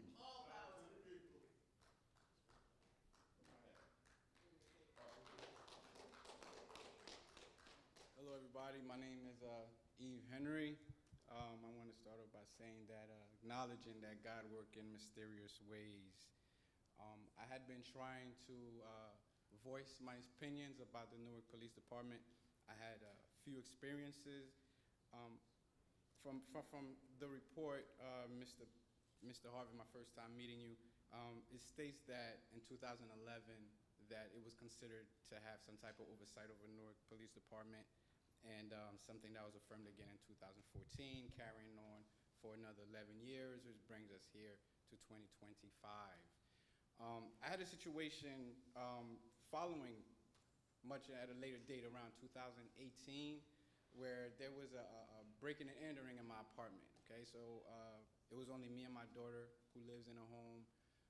I wasn't home, thank goodness. My daughter, she wasn't home. We weren't home at the time. And I immediately, as soon as I got home, both of my doors broke in, furniture everywhere, ransacked. I called the police department, and I was told that they did not make house calls on the weekends. It just happened to be a Saturday, and that was only for television, okay? I know it's very hard to believe. I didn't believe what I was hearing, so I recorded it. And so the following Monday, I went to the police department, which was on, I believe, 16th Avenue or 17th, somewhere around there. And I told them they didn't believe me either until I played it. And the gentleman came from the back and stopped me from recording, took my statement, and that was that, okay? So there was no follow-up, right? So I still have the police report. I made the police report, but what I missed out on was the opportunity to catch the culprit and probably have him, have some type of justice done. Unfortunately, after 3 days of me going and not having an officer come and collect evidence, I contaminated all evidence. So I was told that at the police department. Okay, so that's just one experience. I have another experience where I was dragged out of my vehicle and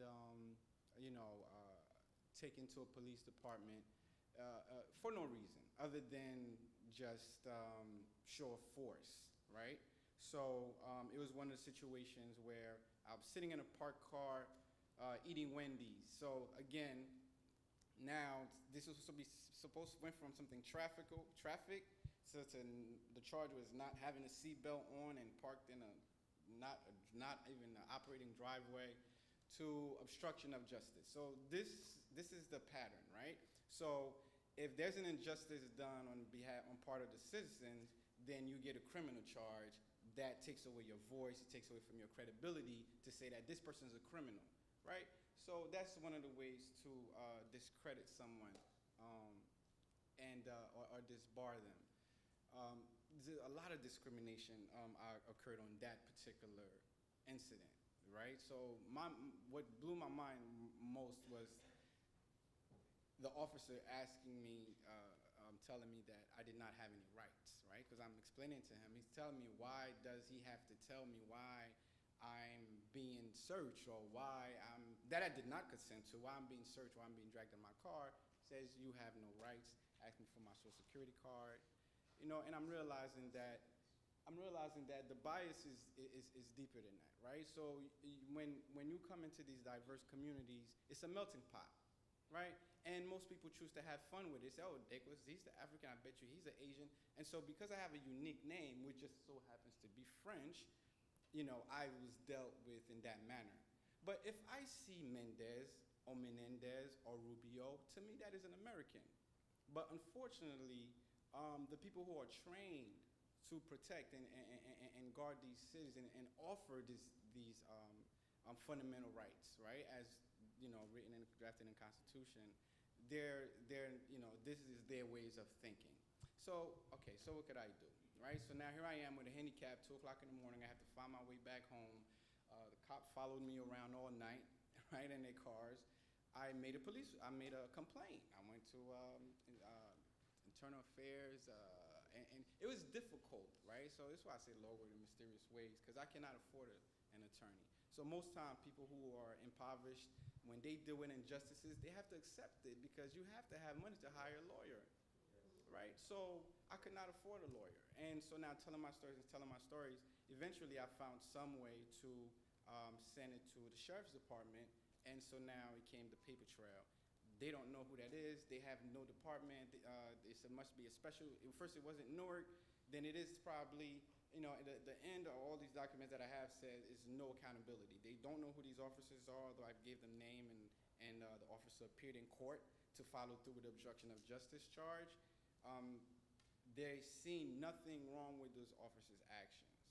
So here we are in 2025, where we're dealing with ICE just, doing whatever they want to migrants, or people who are said to be migrants. And most people don't accept it, but it's federal oversight, and people just deal with it. These people, they'll disappear. Eventually, these stories will never be told. There's no difference, right? There's no difference. It's like they had the same training. And unfortunately for me, I just happen to have a foreign name. So, Mike, I won't even want, since I'm up here, I have to pose a question, right?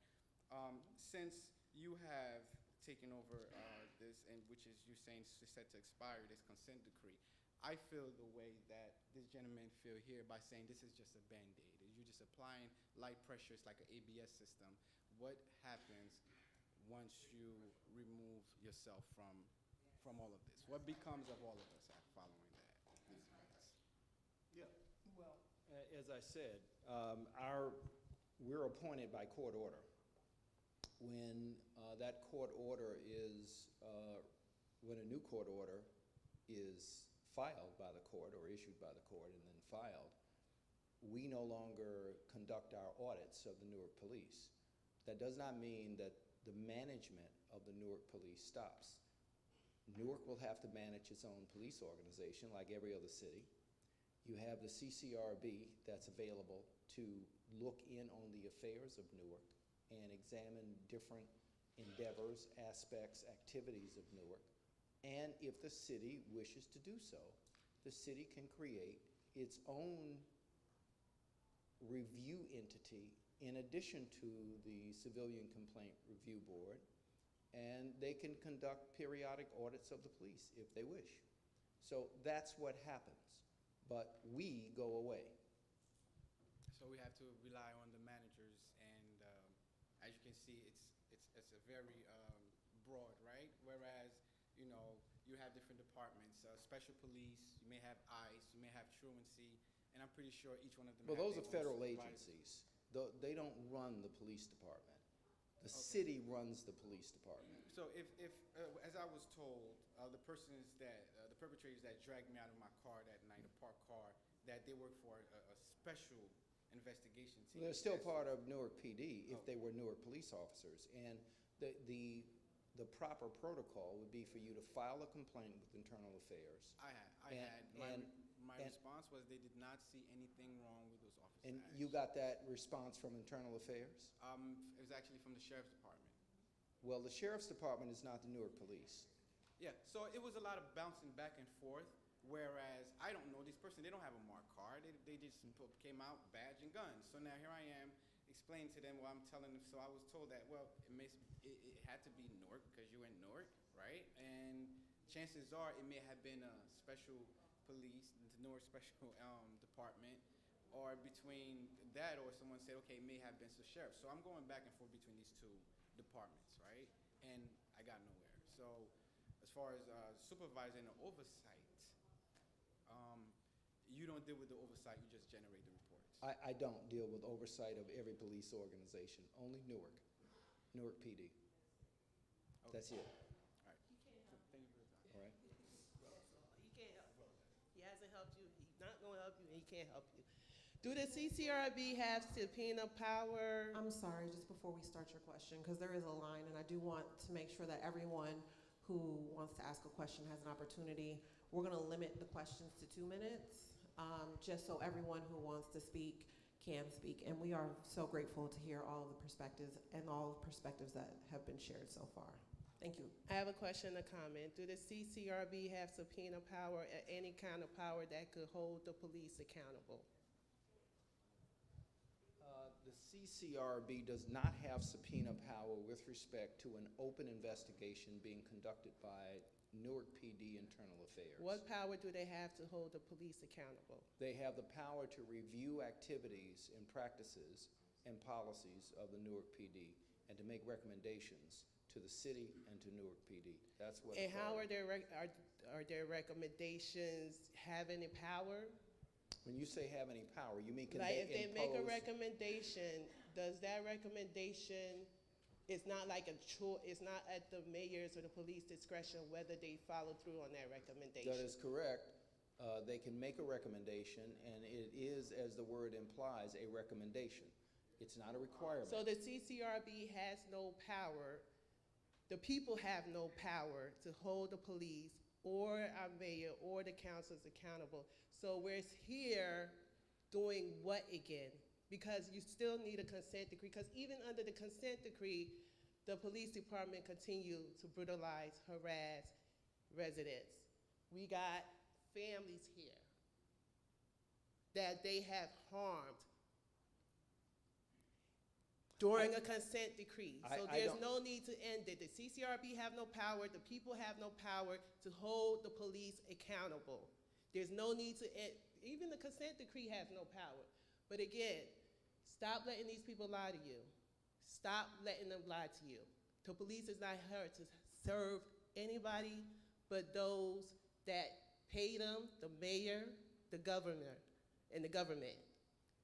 We need to get together and organize and come and save ourselves. Don't look to these people for help. Thank you. Thank you.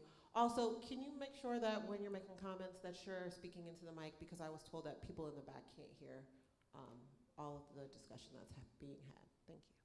Okay. I don't really have a question, but I've been just hearing so much negative things about the city and whatnot. I am a lifelong resident of the city, and so is my mother. And I've lived in the same house for 56 years. I don't have too much of a problem with the police. I haven't had many encounters with the police, and neither have my children, which I have 5. Only thing I'm just not liking the police department about is I think, is there still a non-residency clause? They don't have to live in the city to be a police officer, maybe like the first 6 months? Yeah, happy to address that. I don't think I'm cause feedback there. So to become a Newark police officer, you have to either be a current resident and had lived in the city for at least 2 years, or be a current resident of the city and have at least 5 years aggregate. I don't understand. I don't know what that word in means. other words, like say I was born in Newark, I lived in Newark for till I was like 6 years old, and then I moved out, and then I moved back in. If if I'm a current Newark resident and lived a total of 5 years, then I'm eligible to take, or to come on the You could police take the department. exam and get hired, but then do you have to continue to live here? No, then we just That's stay what in I'm New Jersey. talking about. Then the officers They can move can anywhere move they want to go. out. Yeah, they And don't have to be held me, here. personally, I don't think that they have the heart that you need to be a police officer over people in this city. As far as I'm concerned, they just coming here and pulling hours and going home. I remember one incident that happened with me in my home. My granddaughter wanted to get fresh, so I called the police. I called them 3 times, and 5 years later, they still have not come. I was kind of like feared for my life. I'm 70 years old. She's a nice, big, old 20-year-old, you know. I thought she might do something to me. But the thing is, they pick and choose where they're gonna come. She could have did something to me had I not have backed down from her in my house. And see, I kind of feel like if I call, you should come and check on me. That's one thing. But I live a good life in the city of Newark. I've been way down here. I was one of them people like 2 steps from being homeless. Had it not been for my mother not throwing me out in the street because I was acting out really bad myself. I said, but now I own that home. And all 5 of my kids do well. You know, ain't nobody shot, ain't nobody stabbed, they all got good jobs, you know, teachers, corrections officers, diapers workers. Those are my kids, and they came straight out of the city of Newark. We all went to Weekway High School, including me. It can get rough, but we pulled our boots up and went to work, and we made it out of the city. Well, we in the city. Only 2 of my kids moved out. All the rest of us still live right here. Thank you very much. Thank you. I gotta put this my height. How you doing? My name is Christian. My pronouns are they, them. Question for Peter Harvey. With the federal consent decree coming to an end, there's an important recommendation that the Newark Police Department consider hiring an independent monitor to maintain accountability and transparency. If the city does decide to move in this direction, will Peter Harvey and team create a comprehensive handoff document or transition plan? I know we have the report that you provided, but I'm just wondering, as far as an actual transition plan or a handoff plan, you know, such a document will ensure continuity, provide you know, lessons learned, and also strengthen community trust during the shift from federal oversight to local responsibility. You know, that is a very thoughtful question, a very good one. The answer is yes.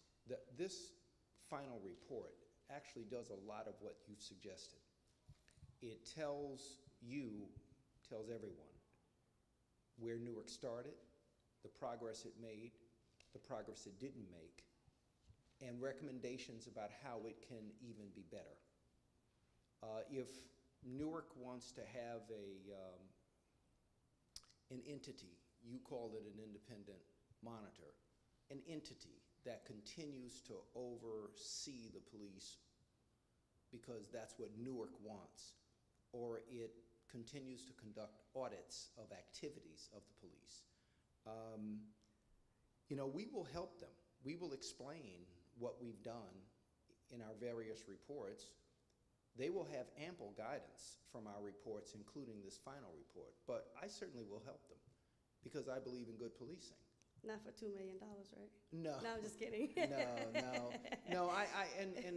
And some of what we would have to do is we'd have to figure out how to, you know, how to make it work. But look, I'm always available to talk to people about it. And there are a number of policing organizations, national organizations, with members of our team on them who will make themselves available for all kinds of things, training, advice, guidance, and so forth. So Newark can get the help that it needs, but it has made tremendous progress, and I don't want you all to think that it hasn't. It has. There are some areas in which it can improve, but it knows what to do. The consent decree is a written document. It tells you what to do, and our reports contain recommendations that will say how to do it. I will also suggest to have add an opportunity for the community to add recommendations. Well, that's a very good point. Yeah. But this is exactly why each precinct in the city has a community engagement plan, and the officers and leaders should be meeting with members of the community in that precinct to do exactly what you've just suggested. But Here's what we want in terms of service. So that if a community resident comes to that meeting and says, hey, I had a call for service and nobody came, or somebody didn't come for 30 minutes, that's when you have that conversation with the precinct commander, and you do it in real time, because here's what will happen, and believe me, this will happen. The precinct commander will go back and will try to get as much detail as he or she can from you.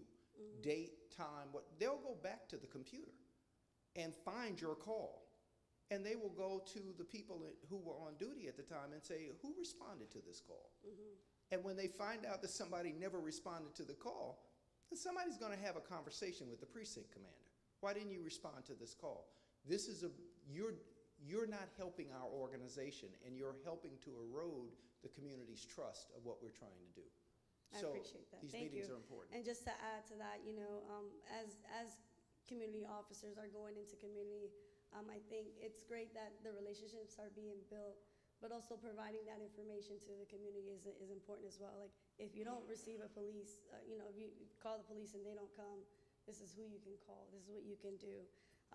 So I definitely appreciate that answer. And then the last one is for the young man who was from Ironbound. I'm also from Ironbound as well. On another note, with respect to the young officers, how often will they have continued training to ensure they're maintaining professionalism? And if someone reports their unprofessionalism, what happens to them? Because I think that's what's happening.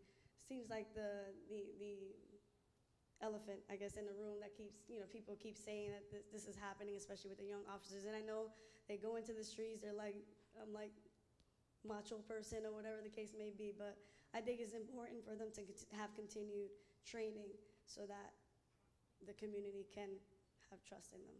Yeah, absolutely. Completely agree with you. I think training is absolutely essential to talk about the process.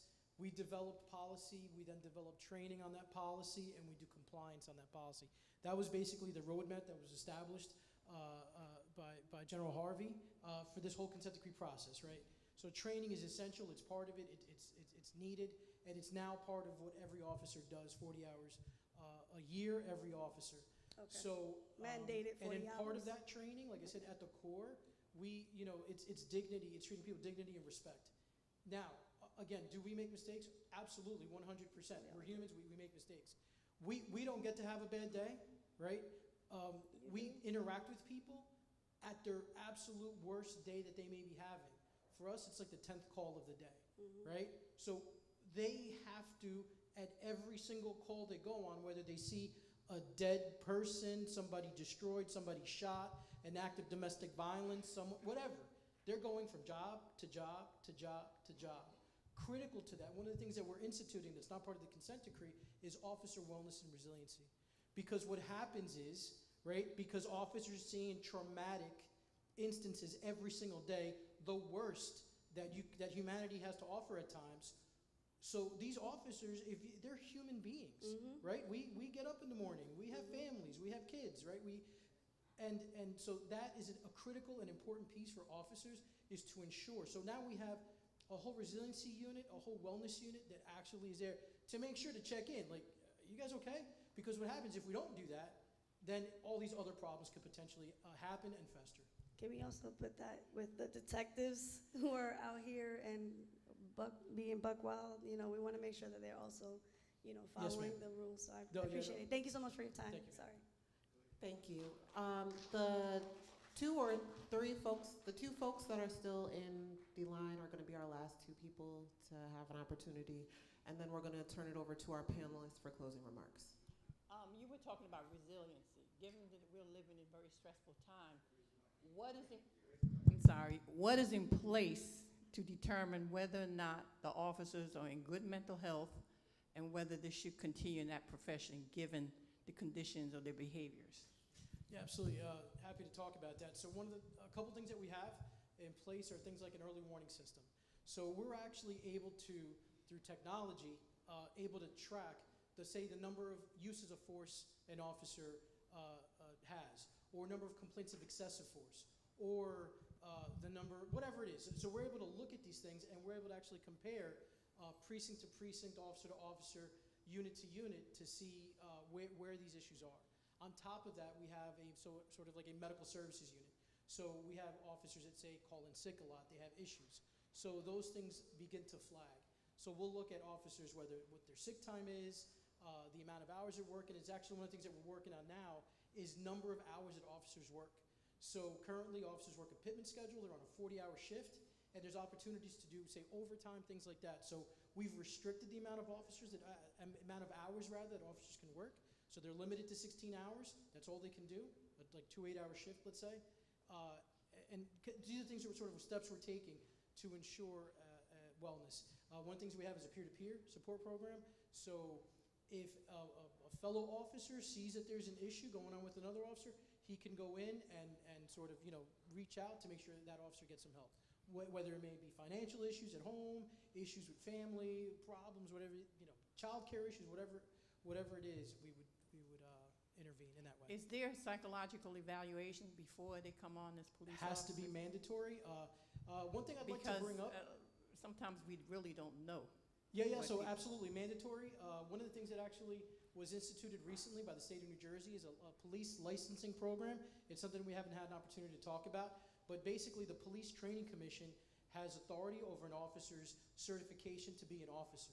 So let's just say that even though the Newark Police Department, Internal Affairs, decides this officer's good, based on whatever record or whatever issue that they had, they may not be able to be a police officer anymore because a license will be pulled. The state won't mandate for the officer to be fired, but they can't function as an officer anymore. So that's the one thing that's licensing is a game changer for police departments in New Jersey. Thank you. Bismillahirrahmanirrahim. Thank you, Sister Ava. My elders, do I have permission to speak? Yes. Thank you. Thank you, Pastor, for allowing us to be here this evening. Thank you for our esteemed guests and the police officers, sergeants, detectives, everybody who know me and love me and respect me. Appreciate y'all and the work that you do.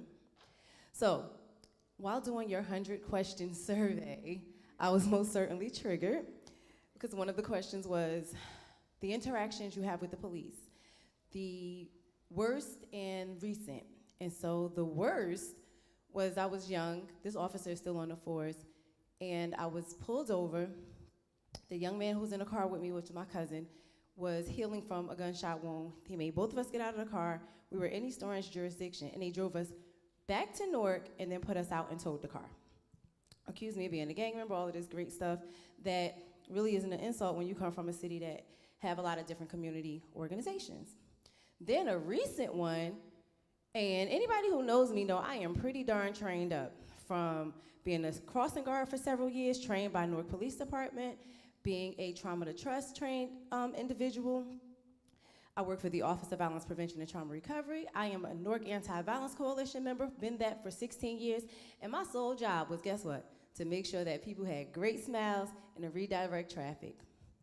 I won't go into details about that story. Just know that the way that that officer treated me, the process of going to internal affairs, the process of the consent decree that do not have teeth, it made for a bad feeling and a lack of trust in a space where I love the people that I work with, right? Some of y'all I know, I'm gonna call my homies first, but I do understand that I can call y'all and I'm gonna be taken care of in the same regard because I am who I am. So I said all of those great things to say, I have solutions, because we don't just complain about problems. That's ineffective, and finger pointing is not gonna get us nowhere. We in Newark to survive together.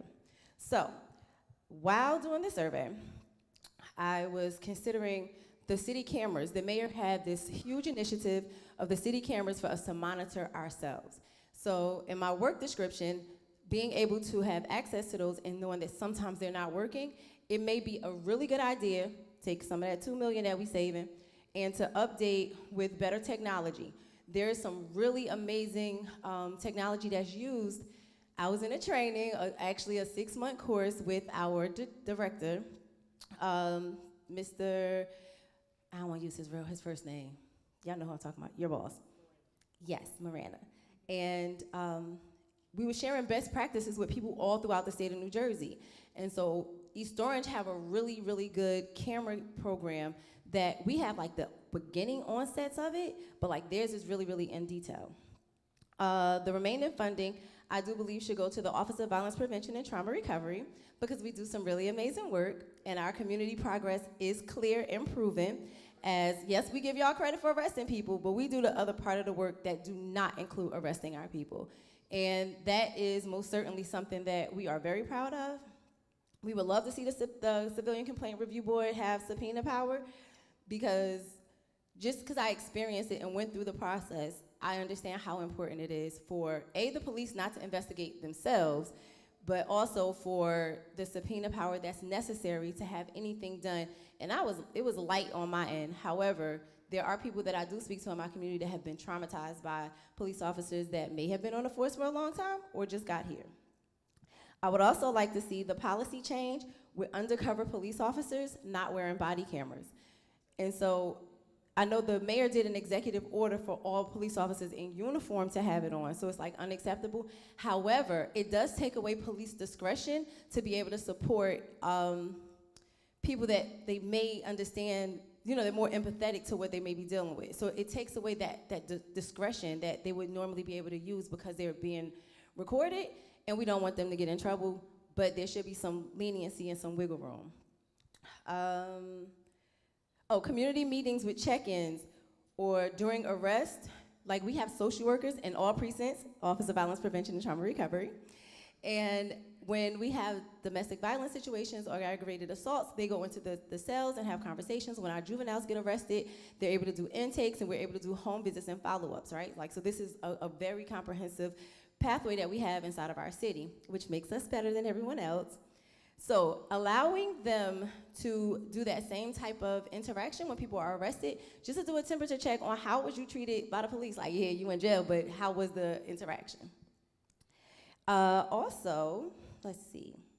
Trauma to trust with the police officers, like make it a mandatory monthly or a whole 4 weeks worth of trauma to trust. If you're not familiar with what trauma to trust is where our police officers, brass and not, and community members are in a training for weeks and they're learning all about how perhaps the uniform triggers us because it's based on slave trade, right? Like it's based on a system that is not often looked at as positive for us. And it's a very important course. I mean, it's amazing. By the end of it, the officers and the police are talking more and more. Implicit bias training, that needs to be had. I had it, it was excellent, and it needs to be implemented more often than not. Also, you mentioned talking to each officer about what their issues is to each other. That's trauma bonding, and it is not healthy. Like, we have come a long way in psychology, so I think we need to have another alternative to having officers be able to have real conversations for their healing and their mental health that is not punitive. Like, if you say, like, I'm on a mental break, and they're like, no, I'm gonna take your gun from you because you're saying I need help, I think that would help, and that was something that came out of the trauma to trust training that I took. And, consistency with leadership in the precincts for relationship building. I live in the South, and I absolutely love Captain Wilson, and I absolutely love Peppers while he was there, and even Henderson when he was there. Amazing people to work with. But that's 3 captains within the course of not consistent. And when an officer get in trouble in one district or one ward, it's not helpful to send them to another one, especially when there's no, like, apology. When they're wrong, let's try some community public apologies, right? So let's atonement, right? So I proved you wrong, you was messed up, like some atonement. And I think those are ways that we can most certainly build our community. And thank you very much. Big shout out to Deputy Mayor Yuri. Thank you. That was an excellent way to end. I'm going to give each of our panelists 1 minute for final thoughts. Yeah, just one thing. I love all of it. Make sure you get all that information to me. We'll meet up and yeah, we'll put a lot of that into play. And plainclothes officers, we did change that rule. They at one point did not. Now they do have to. And believe me, we made sure that they did. So yeah, they are wearing, but the only ones that aren't wearing are if they're like undercover. But if they're plainclothes, they have to wear, even the guys in suits, we make them wear cameras too. So. Mr. Harvey, final thoughts? My final thoughts are this: stay engaged with the police. They are working real hard. Sorry. Stay engaged with the police. Stay engaged community by community. And when you have issues, talk to the police leadership, the police precinct leadership. And if an officer does something that you think violates policy, report it to internal affairs. I can tell you that it does make a difference, and it also helps create a record so that managers can look at this officer and say, you know, either this person needs retraining or they need disciplinary action. They may need one or the other, but someone can at least engage with this person. If the police managers don't know about an officer's behavior, they can't correct it. So don't let it go. And also, where you make calls for service and you don't get a response, 15 minutes, you should talk to the leadership in your police precinct. Why is it taking more than 15 minutes for someone to respond to my complaint? And they will track it down and they will measure it, and there will be people who will be held accountable. You should know this, that there are really dedicated officers, some of whom are here tonight, on this force, and they really want to do better.